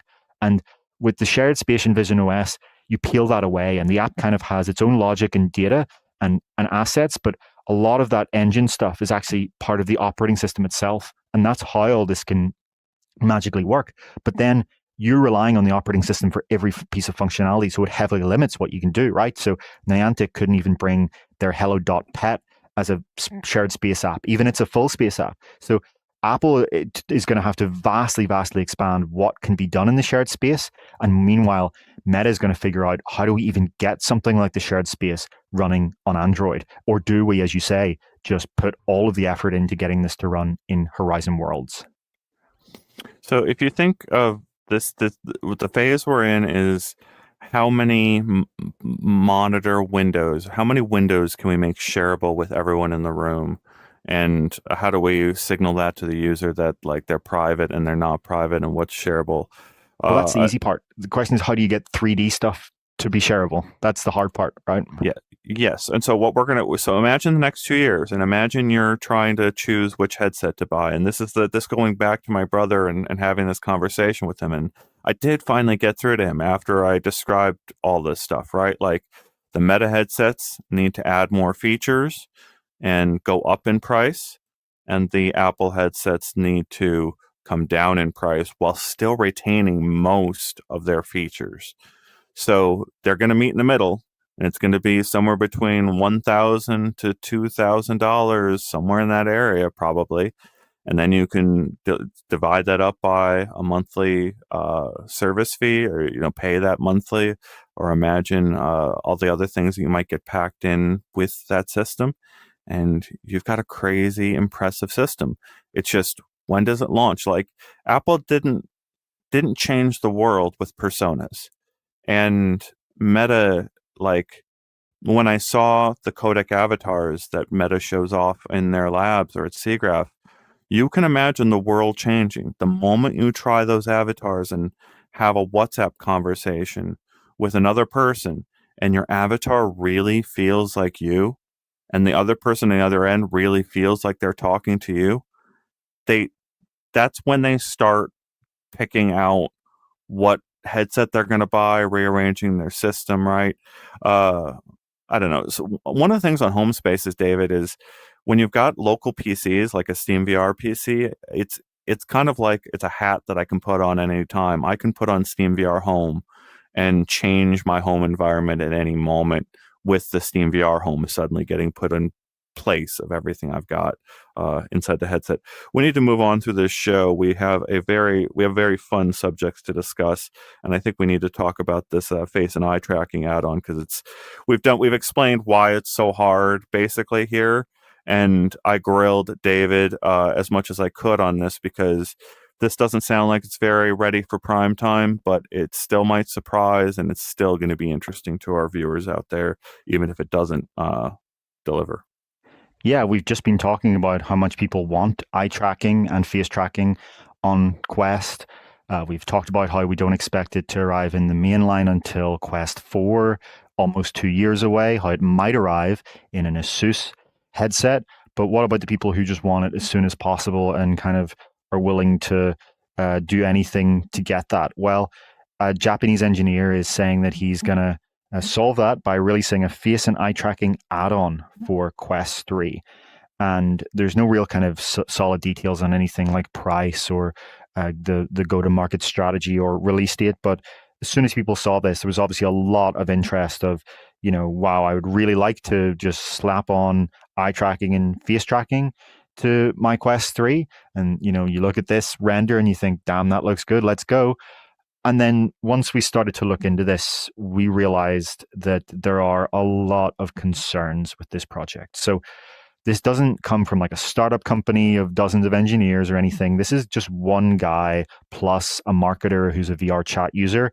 And this guy, Nami, says that he's studied computer vision at university and currently works for a Japanese car company. Originally, this story goes back a little further because they actually started on this back in 2023. And at the time, they were at a partnership with a Japanese startup which sells a prescription lens insert for any headset called Versatile. So the idea of this thing is that it's kind of like glasses frames, but it kind of fits in any headset and it's more comfortable than actually pushing your glasses in. So at the time, this company, this engineer was going to work with this lens insert company and try to add eye tracking to their lens insert. And then we're going to call that Versatile IC. And here's an image of the prototype of that, right? So if you take away these side bits in this is what this kind of lens insert looks like. And this is a real product in Japan that is sold. People buy it, people like it. It supports a bunch of different headsets, not the eye tracking part, to be clear. That was the idea, to add eye tracking to this. Seems simple, right? You have this thing that works in any headset. Why not add on some eye tracking cameras to the frame? Well, a couple of days ago, this real company, this real accessory maker, breaks off their partnership with this engineer that's working on eye tracking, saying that, they express their intention to proceed with their own development based on the current situation of the team. Very, very vague language, but essentially it sounds like this partnership was not going to work out. So that's the first kind of red flag here, is that their partnership with a real hardware company dissolved. So then after that happens, instead of showing a prototype here, you start to see this completely different render of them going their own way. The next problem, that's really a minor problem in the grand scheme of things. The next problem is that it seems like this engineer is using open source software without a license or attribution. So 2 pieces of open source software, iTrack VR for the eye tracking and Babel for the face tracking.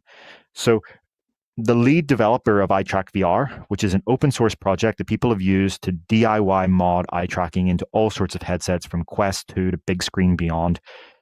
The lead developer of this project spoke to spoke to UploadVR and said that he recognized the visualization overlay in the bottom right of the demonstration video that this engineer shared as identical to the open source project. So they were kind of passing this off as their own software, but it was really open source software. And they said they even called them out publicly on this, and they kind of just deleted their comments. So that's kind of worrying there.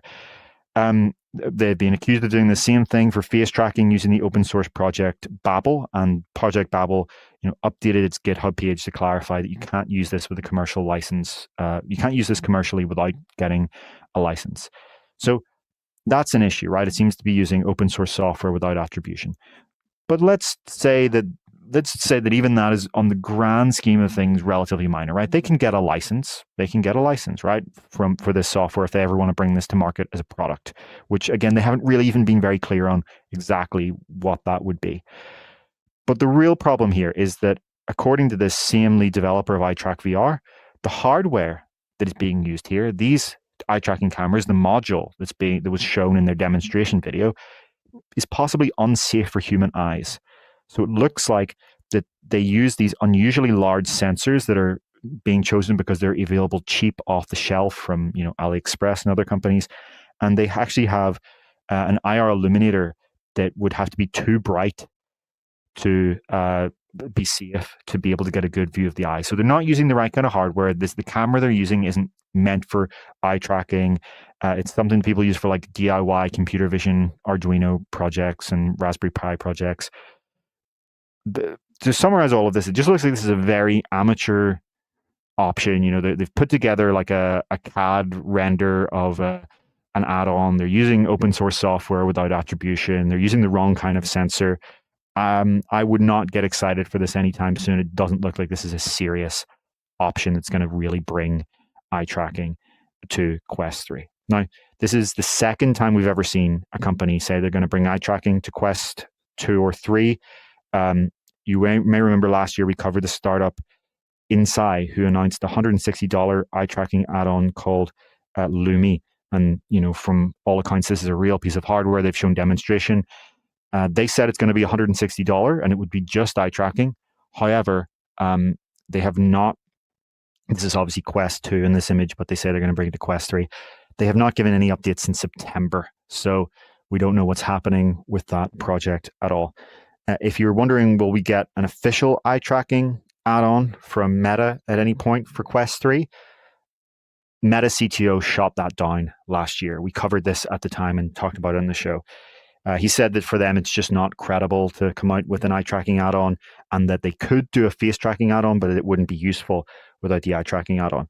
The interesting part about that is that HTC managed to do exactly this for the Vive Focus 3, right? So Meta is coming out and saying, you just can't do this. This doesn't make sense. You can't add eye tracking and face tracking as a snap-on add-on.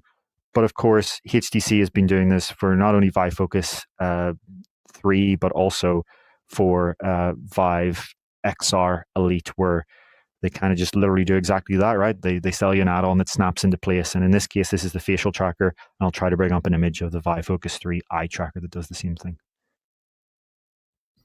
Well, I'm excited to talk about this next subject. So you should probably look through the comments and see if there's anything we should talk about here, because I'm ready to talk about Mark Zuckerberg's comment on the Vision Pro here. So let's finish off on this subject before we jump into that one. Sure. I just want to show this quick image of how HTC's add-on eye tracker for Vive Focus 3 worked, where it snapped on as an intermediary to the facial interface.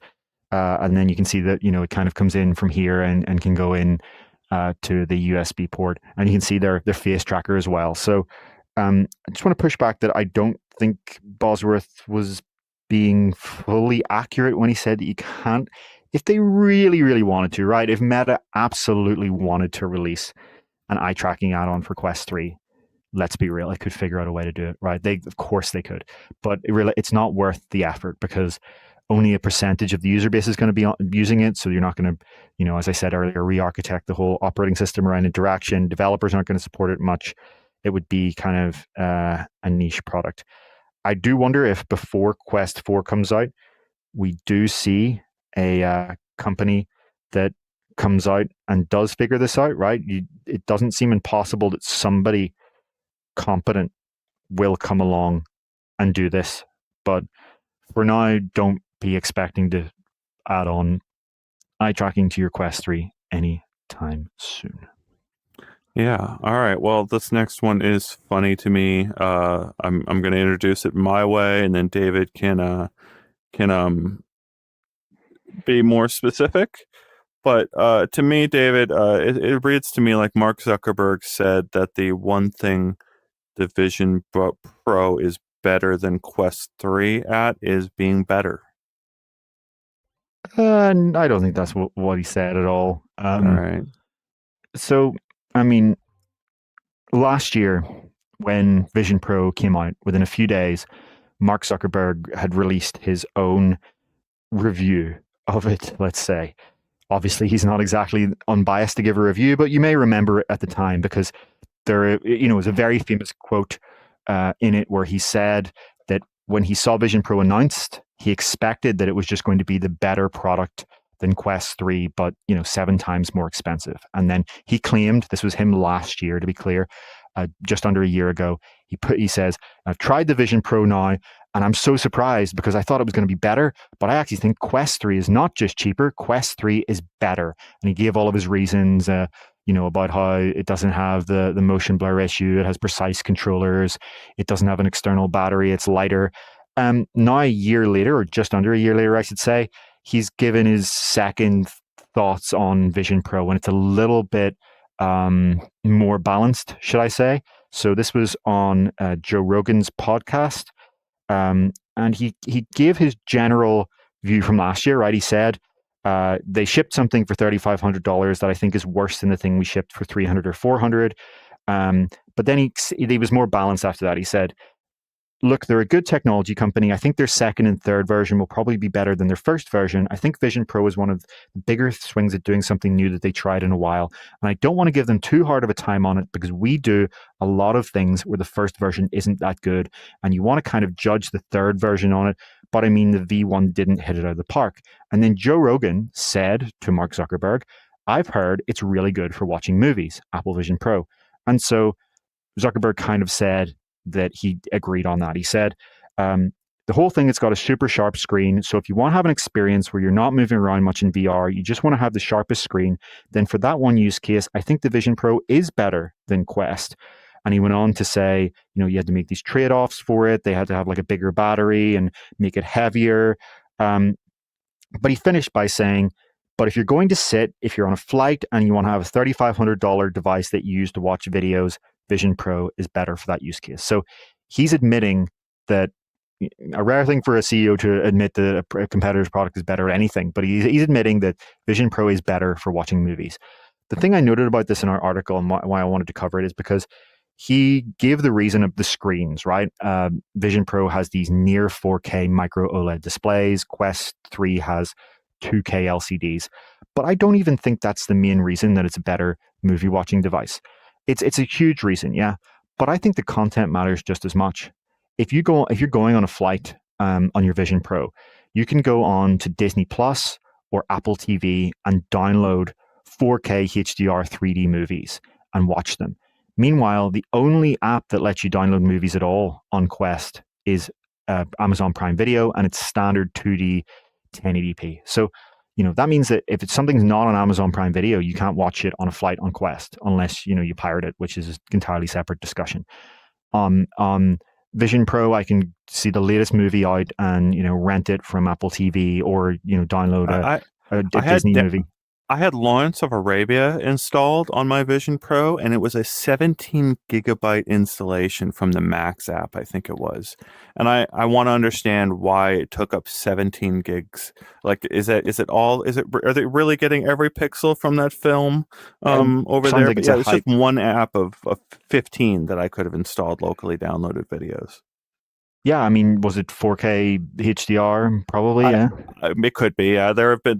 I was comparing. That's why I installed it. But I noticed this outlier there of Lawrence of Arabia there. But David has a really really good point there. I see Gamertag has tuned in. Thank you so much for this discussion for tuning in.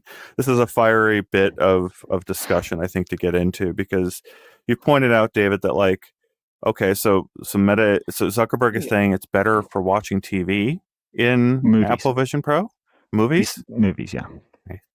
Movies. All right. Well, I let's put this in a little bit of context here. I remember, I think it was on Twitter, maybe it was Twitter, but I think I remember putting Carmack on the spot and asking what's the longest he's ever watched something in VR, and I think he had said he watched the Matrix trilogy inside the Meta headsets at the time. So that could have been Gear VR, Oculus Go, even that he watched that entire trilogy over the span of time. And I've tried to watch various movies over time in headsets, and I have watched more minutes of movies and more minutes of TV inside Vision Pro than any other headset combined, every other headset combined. It's an entire different magnitude on which I've like spent time in the headset. It Yeah. proves that when the content is good and presented at the right, you know, when the content is good, I will prefer the headset to not in many cases. And like, I don't know, I see people both downplaying his comment and like playing it up too much. Like let's take it for what it is. He's pointing out that Apple Vision Pro is better at a huge category of content than his Quest 3 and 3S is. Yeah, precisely. I agree with you as well on the Vision Pro thing. For me, I've watched far more in the Vision Pro. And I think maybe I underplayed how much it is about the screens, because it is, yeah, about the screens, right? It's the fact that Vision Pro is the first headset with these near 4K micro OLED displays. And it just feels so much better than having like a little 2K LCD. But what we are, going to discuss later in this show, and the trend that we're seeing happening, is that 4K micro OLED is going to come down in price and become more widely available. And one day there's going to be a Quest, whether it be Quest 5 or Quest 6, that's going to have 4K micro OLED displays, right? It's the supply chain will be built out at some point. It will be at the point where these things are just standard in every headset. And by then that's going to be possible. And it's also possible that in the meantime, we see a Horizon OS headset come out with 4K micro LED displays that's designed around this. But as I pointed out, the problem is that even if they do, you still need to have those partnerships, right? And this isn't really Meta's fault, right? Like Andrew Bosworth, the CTO of Meta, has pushed back against this so many times by, people say like, why don't you have Discord on Quest, or why don't you have like Disney Plus? And he comes back and says, well, I would love to have these things on Quest. Like, what are you talking about? Does Disney want to? Does Discord want to? If they want to, we'll do it tomorrow, right? Like, people talk about this as if Meta can just say to any company in the world, put your app on Quest, and they will. The reality is that the leverage is the other way around, right? Like, if Disney Plus wanted to be on Quest, Meta would have them on Quest. But it's possible that Apple and Disney, they do have a very strong relationship, that they have some sort of exclusivity period there. Disney Plus does work in the browser on Quest, and that's fine, but you can't like download it, and the browser doesn't support 4K HDR or 3D or anything like that. It's We'll have to see. They need a better partnership, right? Prime Video is a good starter. Prime Video is a good start, right? We have to really credit them.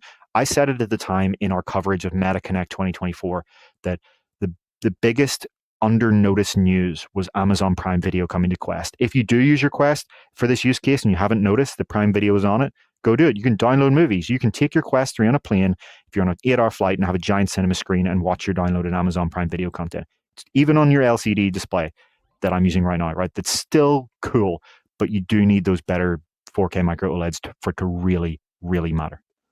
Yeah, I don't. It's so hard to describe this clearly for both the visual, the video files out there who are watching their 4K ultra discs, and they, anything that compresses that picture beyond what that is less to them. And then there's people who can't discern the difference between a 480p picture and a 1080p picture, or the level of compression that is like that can affect the quality of both, right? Like depending on how it's presented to you. And one thing that bugs me about like Zuckerberg's comment or the way he's talking about it. So someone higher up in our show says they listen to us on their watch as they're going to bed. And that was a very cool comment to hear. So I was imagining our voices and someone as they're just trying to calmly rest and process the day and the how the technology of the future is going to come together, and they're listening to us in their I don't know, maybe it's coming over. I didn't see how they said they listen to it out of their watch. They have an episode ready to go on their watch that they listen to, and I love that image because you put on a VR headset in bed and you put this show up on the ceiling, and you've got the visual element of this show exactly added to the audio element that that person is viewing. And a VR headset like Apple Vision Pro will get us in 1080p, and it'll look gorgeous up there on the ceiling without a physical display. You don't bother your partner. And legitimately, there's changing behavior patterns happening in homes where people got an Apple Vision Pro and they did not buy a new 4K TV last Thanksgiving. But like, it wasn't on the course of millions, right? There's not tens of millions of people doing these things, but that's how good the visual is on Apple Vision Pro. You don't necessarily need those TVs, and you still you can't make that argument as clearly for a Quest 3. Like there's still a lot of value in having a physical TV over a Quest 3 or 3S. Yeah, it'll be fascinating to see what kind of displays are there in Quest 4. I think it's extremely unlikely that it's going to be micro OLED, or at least not 4K micro OLED. The price of those displays is still expensive and still will be for a long time, as we will discuss at the end of the show. But as it gets higher resolution, it's going to almost certainly be high resolution. Maybe it gets some local dimming. You're going to hopefully get more and more people doing this. I still do think it's more of a content problem, though. It's like, even if you do get these partnerships with the likes of Disney and get Disney Plus, you don't have like a rental store, right? As you can go and, as you say, rent Wicked on Vision Pro and watch it. Apple has that because they have Apple TV, which used to be called iTunes Store. And I'm not talking about Apple TV Plus. I'm talking about just a regular old movie store. Google has that, and it will be an Android XR as far as we're aware, right? That'll be a huge advantage on your Samsung Android XR headset. You can go to the Google TV store, as I think it's called now, and rent a movie. Meta doesn't have that. And this is the part where it gets so sort of frustrating, because they had a partnership with Fandango or Voodoo or whatever they are called now, back in the like Oculus Go days and the Oculus Rift and even the Gear VR. They had all this, right? They were building this out. Back when they were Oculus and then Facebook, they literally had this infrastructure, and they were building out partnerships and making partnerships. And then one day they looked at it and they did the classic tech company thing, or I should say Meta and Google thing of, oh, not enough people are using this. Let's get rid of it. Let's just scrap that. Not realizing that the problem was that the headsets weren't good enough yet to justify it. And if they just kept that around for a few more generations, they would have all of this in place. And instead, you had this scramble from Apple announcing Vision Pro and showing. I think so many people were surprised at Meta that Apple Vision Pro was so focused around all of these use cases, because these are not new ideas. The Gear VR and Oculus Go were sold around these ideas. They were just shitty hardware that weren't actually capable of doing it well. And Apple comes along and says, no, again, we've said this about 360 and 180 video, and it's still correct there.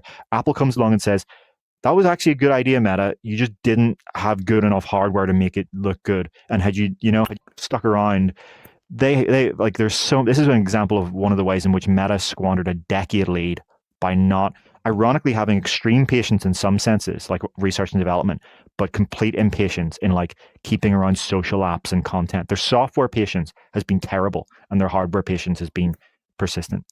So I'm going to derail us here, but I'm going to talk about music learning in VR. So you've got apps like Piano Vision, and there are 3 or 4 different apps on the App Store for piano sync up on Apple Vision, and they're not. I didn't like any of them. I didn't have success with any of them. I bought this super cheap MIDI keyboard for my kid, and it's sitting over here. It's I can't remember how many keys, 61 keys maybe, but it's got a USB A port coming out the back of it, and I can stick that into the Quest 3. I can pull up Piano Vision, and I got it close enough with Piano Vision and the Quest 3 where I was tapping on the keys and having the keys that the next buttons come across, and I was tapping out a song. I also did this in Snap Spectacles quite recently. It was really fantastic on there, but I was leaning back a little bit to try to see more keys getting augmented in this way. But you can imagine guitar and piano, but let's just focus on piano to begin with. Apple has an entire app, GarageBand, that has been a cornerstone of their system for decades now. You go back to iLife, you had iMovie, iDVD, iWeb, all these content creation apps that you used on a Mac to create content from the media that you put inside of the PC or inside of the Mac. Well, Apple still hasn't gotten started. These things still don't exist yet on Vision OS, and they don't exist for developers, right? But when it hits, when this is a system level feature that lets you look at any piano and have that piano have APIs to have the headset listen to the piano as you're pressing keys on it, and have APIs so that the keys can flow over the keys as you're playing on it, you will very quickly get to situations where people are making music inside headsets. If that's just the first instrument, you can imagine an entire GarageBand full of instruments that you could then bring into headsets, start recording songs, and go through the whole set, right? Here I am just playing a song of piano. Now I'm going to come over, stand there at guitar, right?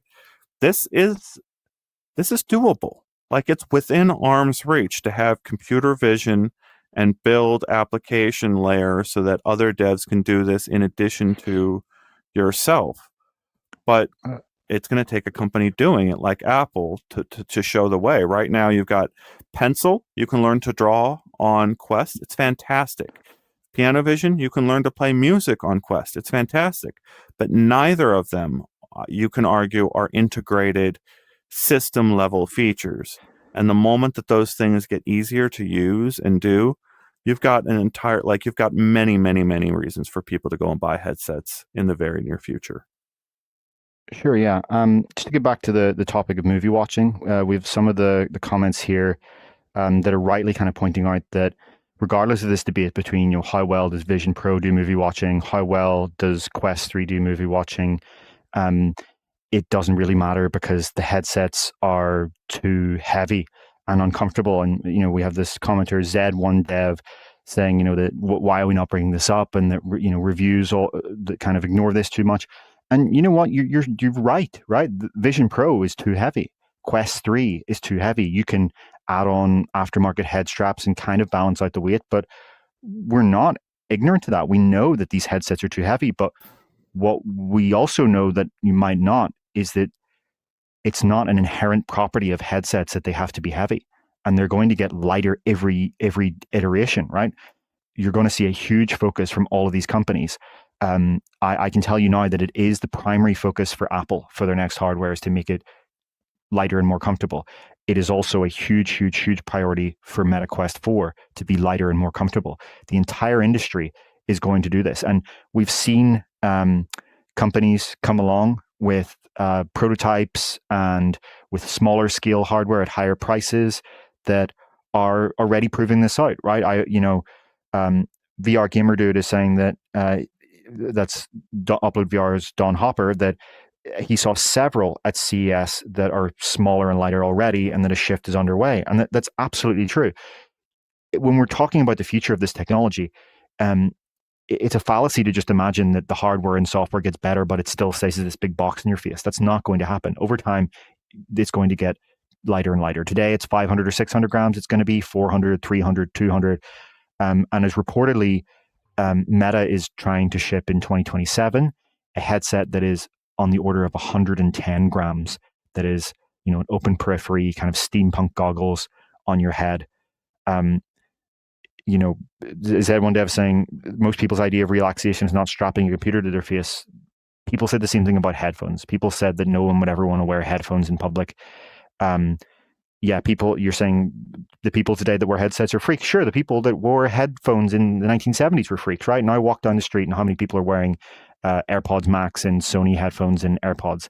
If something provides enough value to people, they're going to do it. And so as you get these headsets lighter, more comfortable, higher resolution, more and more movie content, yes, people are going to watch them. Because why would you sit on a plane and watch the shitty little back of the seat screen when you can be in your own 4K HDR giant cinema screen?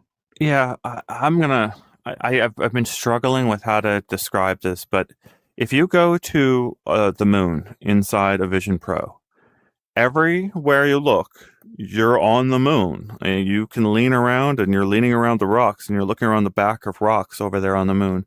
And the visuals of everything you see are incredible. Like they're 4K display, foveated rendering, giving you this really impression of everywhere you look. It's super high resolution. I can turn a dial on my Vision Pro, and suddenly I'm looking at my room again. I'm getting a pass-through view of my room that is dramatically diminished versus looking at the room with just unaided eyes, right? And we get so distracted talking about that unaided eyes room view. The pass through on Quest Pro was terrible. It got a little bit better on Quest 3, got a little bit better and worse on 3S, right? But what's hard to understand, right, is if you're on a flight and your feet are crunched in the seat in front of you, and all your alternative choice is to watch a movie on a screen that's about this big, and every 30 seconds the screen hitches because of some way that they've got the video pushing through their server farm. So every 30 seconds on this little itty bitty screen, your video glitches because of the way it's projected through the aircraft. Or you can put on your VR headset, go to the moon, get rid of the aircraft completely, and then make your TV screen bigger than an IMAX with as much resolution or near as much resolution as an IMAX. And suddenly, like, that flight that would have been a pain in the butt, not just, physically on your legs, but visually on your eyes. Who wants to stare at that for the entire darn flight versus being on the moon with 10 different windows as well as this giant one? It's hard to describe how good the VR portion of this content gets, even when the pass-through is such crap. Yeah, a commenter here, Anti-Cleric, saying, so why doesn't everyone bring an iPad on a plane right now? And we have other commenters pointing out, have you been on a plane recently? People bring iPads on plane all the time. I see probably maybe 1 in 5 people are sitting watching a movie on an iPad. More iPads than laptops, I would say. It'd be close. Yeah. Well, yeah, but I mean, if you're watching movies, I'd say if I'm in a row, every single flight I've been on transatlantic in the past few years, somebody has an iPad. And the only thing that they don't like, and you can tell by how much they move their neck, is the fact that they have to strain their neck down and look like this for 8 hours. If you can just sit here like this and just your head's up and you're watching the giant display, of course you're going to. But yeah, you see a ton of people bring their iPad instead of using those shitty little back of the seat screens. It's very, very common. Yep. All right, well, just before we move on, for form factor, I'm going to show, just for our commenters, because we have some people who seem to be kind of new to the show here.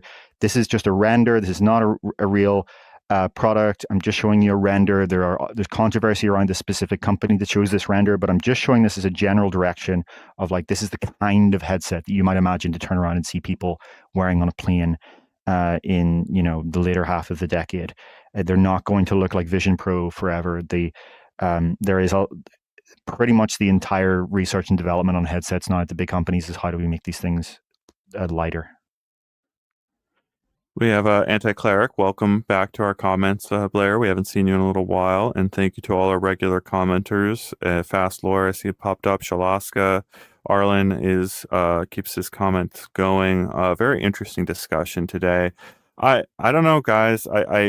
I've used the Vision Pro so much this year in places that I haven't taken a Quest 3, and I'm taking Vision Pro in places that I'm not taking Quest 3.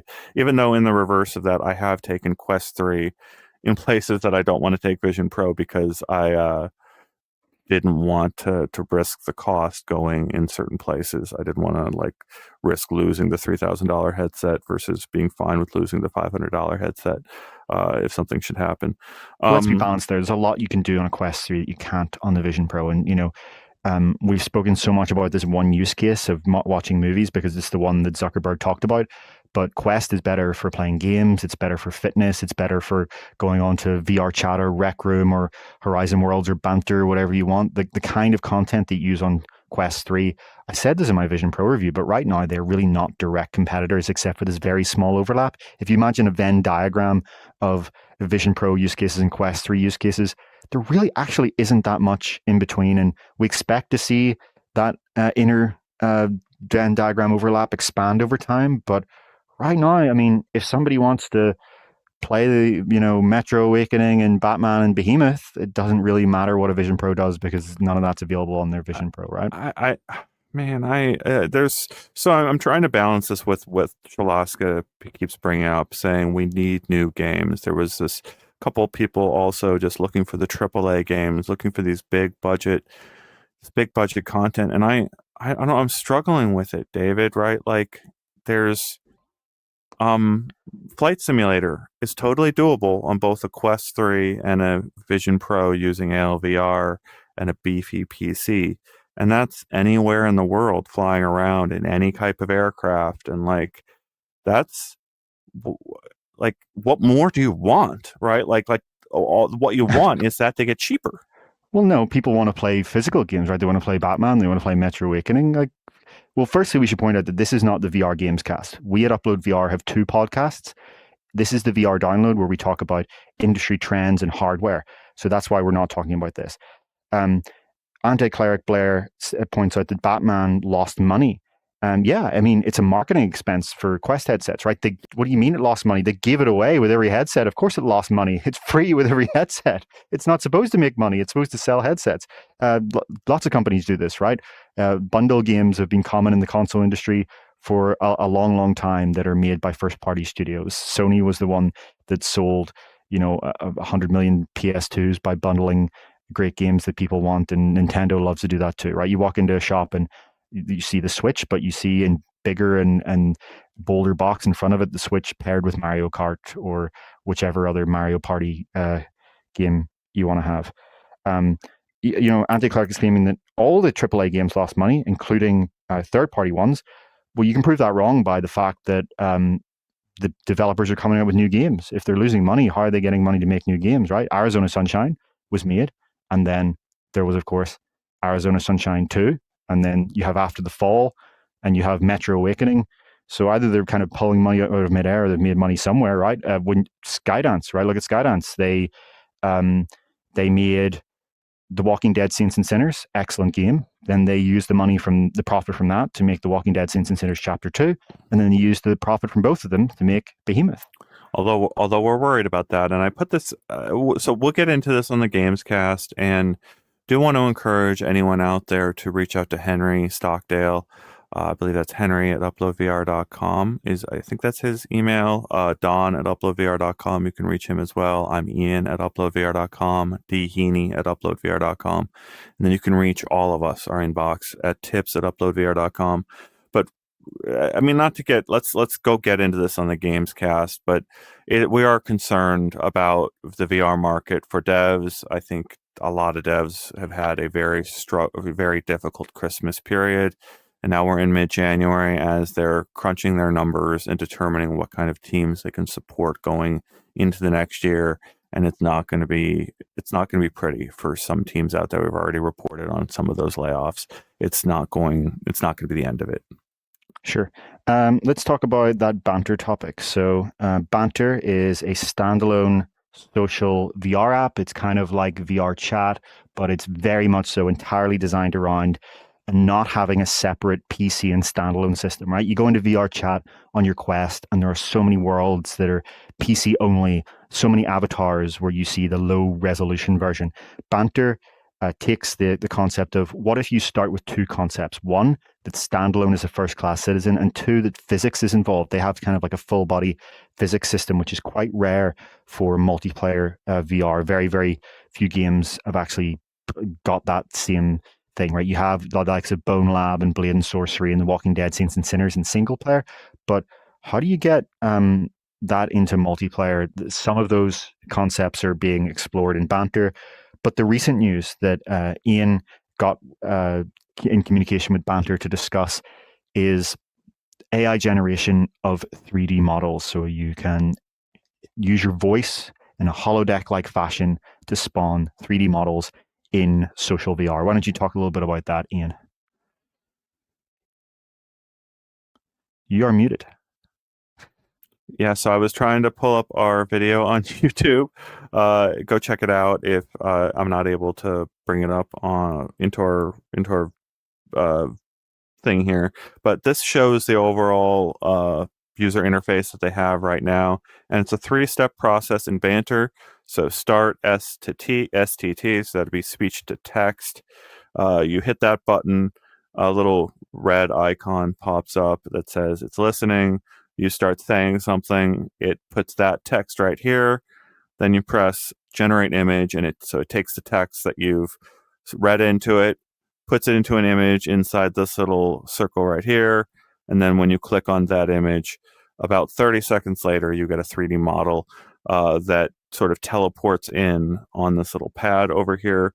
We reported about this on Monday, and then some viewers of our channel, longtime viewers, went and immediately tried to summon demons from the darkness, hell void of AI imaginations, tried to produce the most heinous, awful creatures in existence, and took down the servers as quickly as they could over on Banter. But I went in there, did this process very quickly, and generated 3 or 4 objects. There was some oddity to them. There was one where I got a cat, and I was like, that's really wrong. And then I walked around the front of it, and it turned out it generated the back of the cat in my direction, and the cat had a face and it looked normal on the front.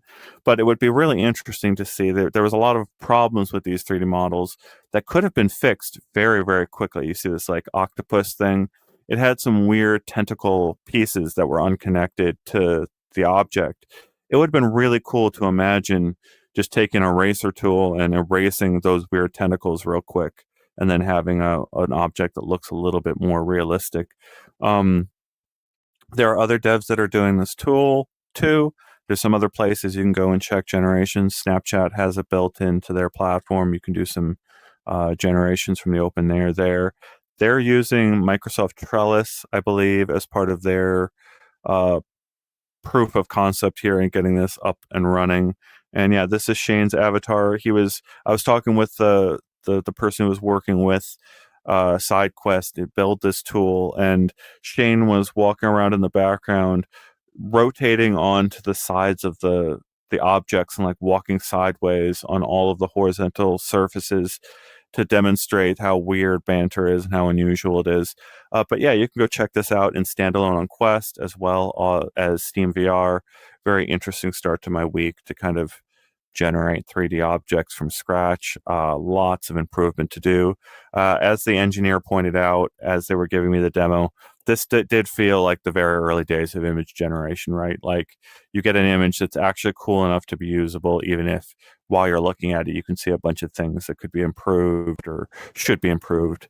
It's still pretty good. Yeah, I mean, it's good of you to point out that this is also on Steam VR. The way I spoke at the start made it sound like it's only standalone. It's not that it's only standalone. It's just that it's kind of very optimized around not making standalone headsets a second-class citizen. Lots of the comments here finding that to be interesting, though I think there's one comment from Clay saying that they find that banter is, in their experience, a ghost town, just like Chill Out VR. There does seem to be it's very difficult to break into this social VR space. You have VR chat, you have Rec Room, you have Roblox, and you have Horizon Worlds, and that's already four. And it's very, very difficult for a new entrant to come in and get a critical mass of players. But I think that what Banter's doing is very interesting, and I do recommend that people go and check it out because they're doing some things that I don't think any of the other platforms are actually doing yet. So that's Banter is the name of the app if you're looking for it. Is there anything else you want to discuss there, Ian, or are we ready to move to the final section of our discussion, those high-end standalone headsets? Yeah, I think we're moving to the end of the show here with our last few subjects. Make that pitch to become a member. Please support our work and the journalism work that we do. We have a very small team that works very, very hard and long, strange hours communicating with developers globally in every country as we try to cover how this technology is reshaping homes, reshaping workplaces, reshaping how we do how we live and do everything every day. So we appreciate all of the people who have become members. It was cool. I put up our podcast audio version and I saw a couple members join right after the podcast version last week was up. And then we had a bunch of members join throughout our last, 3-hour conversation, David. I'm ready. We've got enough abilities to do a telethon. I'm ready to do a telethon here soon. But yeah, without having one person doing in VR, right? Like that's always been the problem. There've been people that have been like, I'm going to go into VR for 24 hours. You don't need to do that. But we could now do like a 24-hour broadcast with 3 people in 3-hour shifts, everyone changing it off like a 24-hour relay race. We could do that with our systems right now. And gosh, there's enough cool VR out there to cover. All we need is a good cause to kind of do that. And the time. All right. So what was that? In time. Yeah. Right. So, and we need your support, right? Like we're not going to be able to do that until we have enough of a team to go send somebody off. Like there's, three news articles could have broken while David and I were in here, and we didn't really have anyone at the ready to cover that as fast as we can. You can help us with those bodies and getting us more journalists by becoming a member. All right. Let's talk about this last subject, David. Sure. So I have this image on screen of the image of the Snapdragon XR2 Plus Gen 2. I also, you can also see in this image the logos for Google and Samsung, but ignore that for now. Because while Samsung is the flagship headset using this XR2 Plus Gen 2 chip that we discussed earlier on in the show, it is not the only headset using it. Sony is also making a headset for it, as is Play for Dream. And as we discussed earlier in the show, ASUS may be as well making a Horizon OS headset potentially using this chip. So again, if you did miss earlier on in the show, this chipset is a higher end version of the chip in Quest 3. It's not like fundamentally different. It's just it runs at higher clock speeds. It supports more sensors and it supports higher resolution display output. I'm not talking about rendering. I'm just talking about the physical display that it can actually connect to. So that clock speed increase that I referred to gives you this kind of minor performance boost over the Quest 3 on both the GPU and when it loads in a second, the CPU as well. So we're going to discuss 2 headsets other than the Samsung headset that are using this because we have information about Sony's and we have Don Hopper's hands-on impressions for Play for Dreams. So let's start by discussing Sony's headset. So there was a lot of confusion around this at CES and last week on our show, and we really want to clear this up. So here's an image of Don Hopper actually using this last week at CES. So this headset was announced all the way back last year. At the time, Sony talked about it as a spatial content creation system that was in a partnership with Siemens. And so that is still the case for the initial release of this headset. However, last week they also announced this strange kind of announcement that it was now called the XYN headset. And Don at this booth was even told that you're trying the XYN headset. And so there's a lot of confusion here because it looked like this headset was identical to the one last year. So is this a new headset? Is this based on the old headset? Is this a variant, or is this just a different marketing name for the use of it between the immersive engineering thing that Siemens is doing and a general sort of release for prosumers?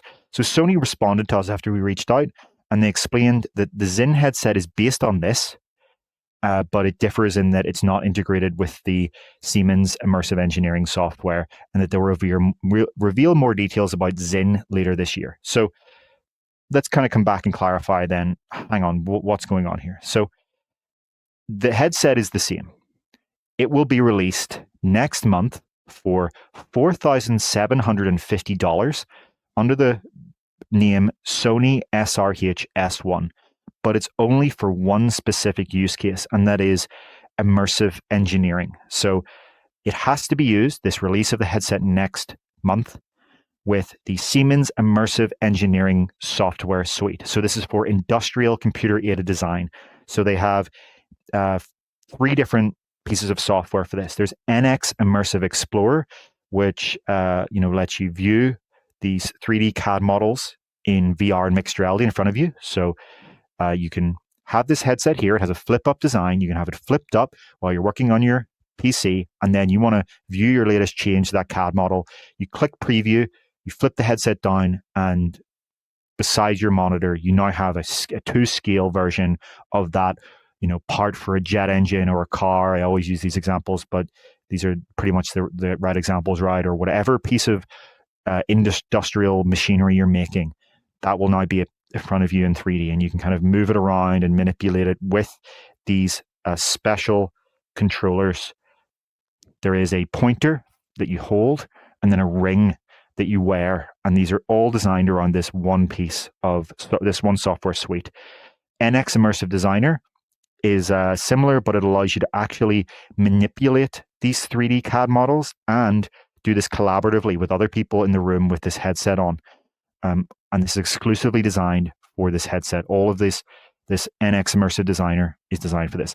Then you have NX Immersive Collaborator, which allows co-located and remote viewing of CAD models, as well as having people join in from desktop. So this is all about integrating XR, both VR and mixed reality, into this existing NX software suite that a bunch of Fortune 500 engineering companies already use today. So this will be, if they want to buy this headset for $4,750 a pop, they can put this in, and it's not a completely new software ecosystem. They just connect it to their existing software suite they use today, and they now have the ability to not just have these CAD models confined to a 2D screen, but to see them in space, to manipulate them to the space, to go in and really look in detail with these controllers, to have people to stand up in a room and have other engineers, both physically and across the other side of the planet, see this.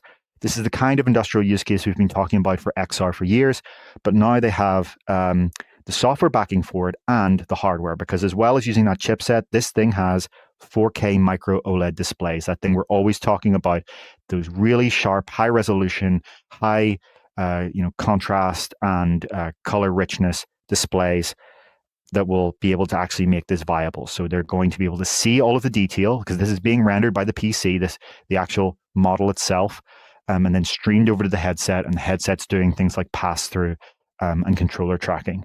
So this is interesting, but obviously if you're a consumer, you're not going to be super excited about this, because obviously it's close to $5,000 and it's not available for you. So it sounds like what Sony plans to do is have a wider release of this headset in future under the prosumer brand Zin. I say prosumer because this is still for creatives. It's still for the kind of people that, have a $5,000 workstation that they run Photoshop and the other Adobe suite, Premiere Pro, and such on.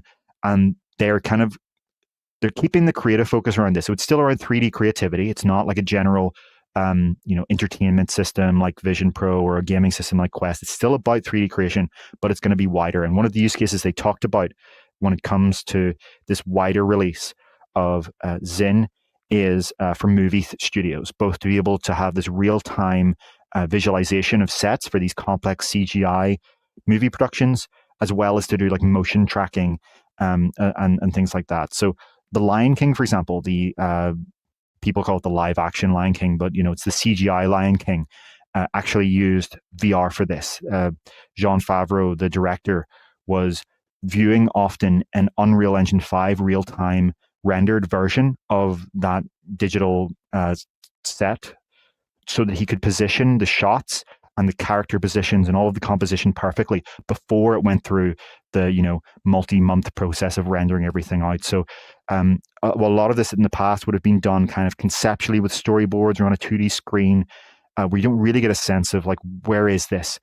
They're able to kind of, the director is able to act like he's on a set, right, in real time.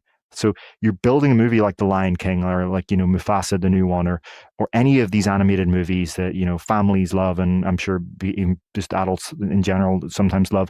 These really high fidelity movies that are coming out. These directors can literally use this as if they're on a real set, and that's one of the use cases that Sony seems to be exploring. But you imagine it might be wider as well. They might say, you know what, if you want to do this for 3D creativity at home, if you're just someone who uses Blender, it's the possibilities for this are going to be expansive over time. But what's very clear here, to kind of cut a long rant short, is that Sony's niche that they're carving out in this market is 3D creativity of all kinds. Yeah, lots of things. My brain is going lots of places. I saw in our comments mention that David Lynch died. I also checked my phone, and several David Lynch fans all notifying me the same thing, that creator of Twin Peaks and other incredibly memorable works of the 20th century has passed.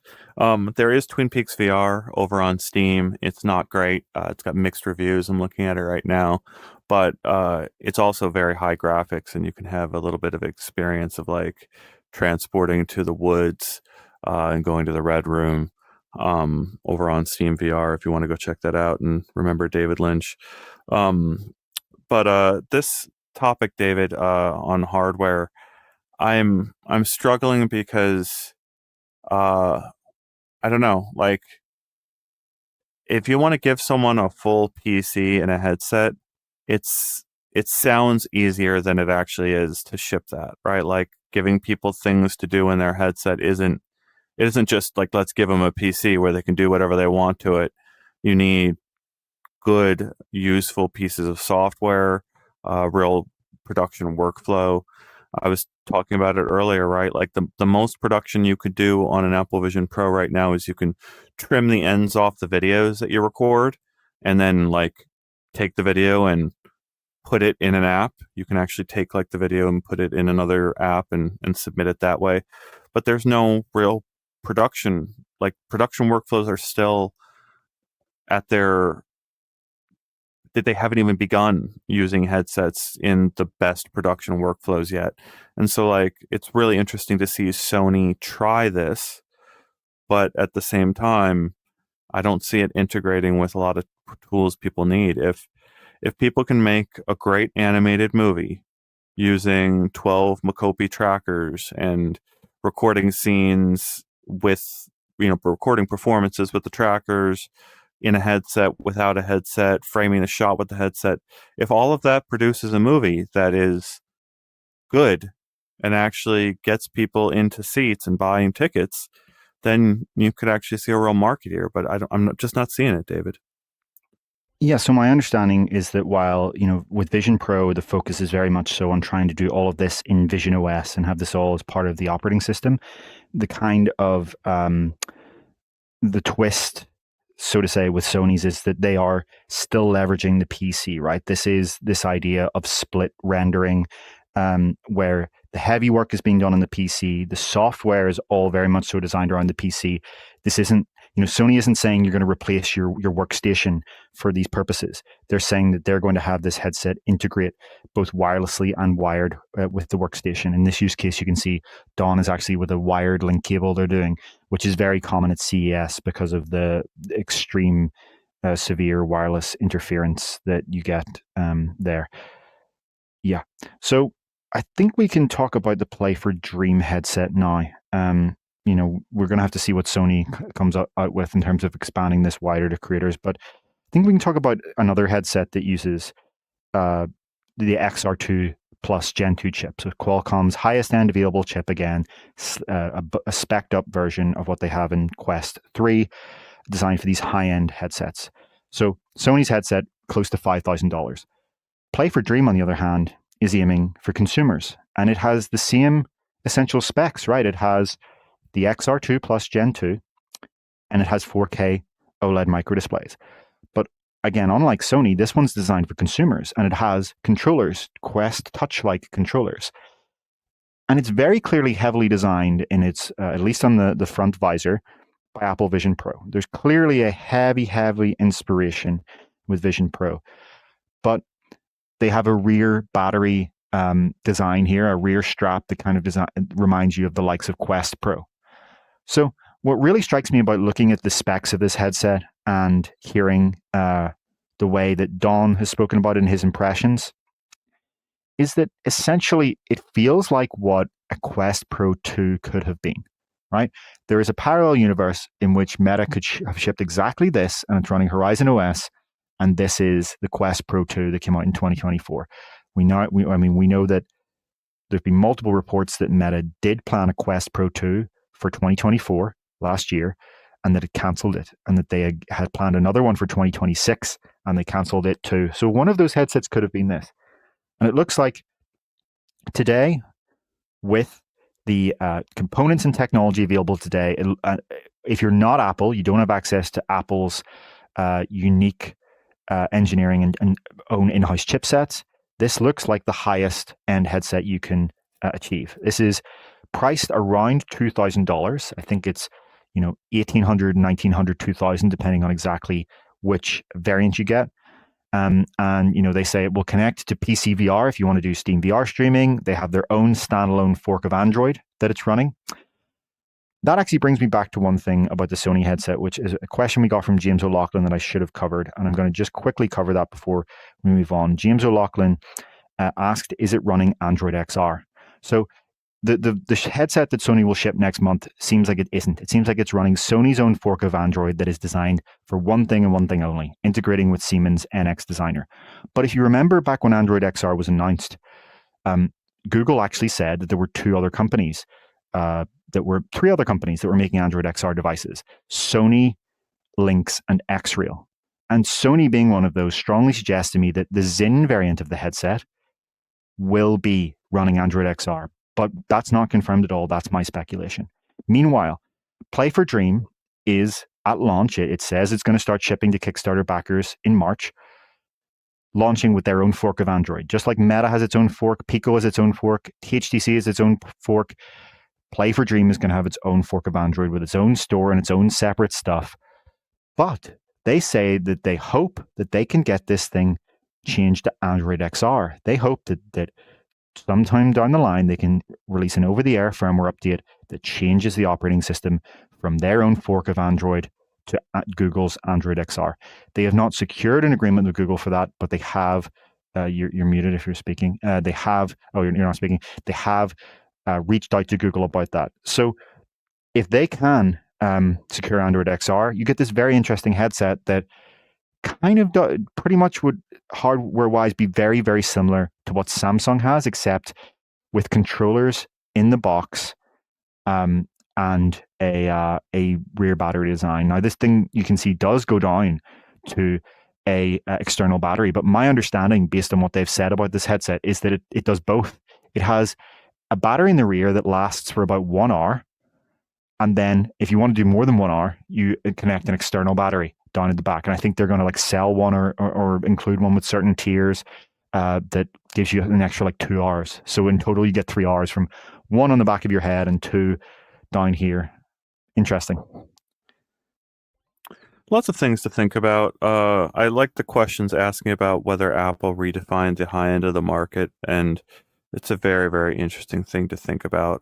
I've been struggling this whole episode with what does the market for Android-based headsets look like outside of the Quest 3 and the 3S? So Meta has cut out the bottom of the market there at $300, and then you can cut out even less than that with refurbished or cutting out the controllers in some systems used.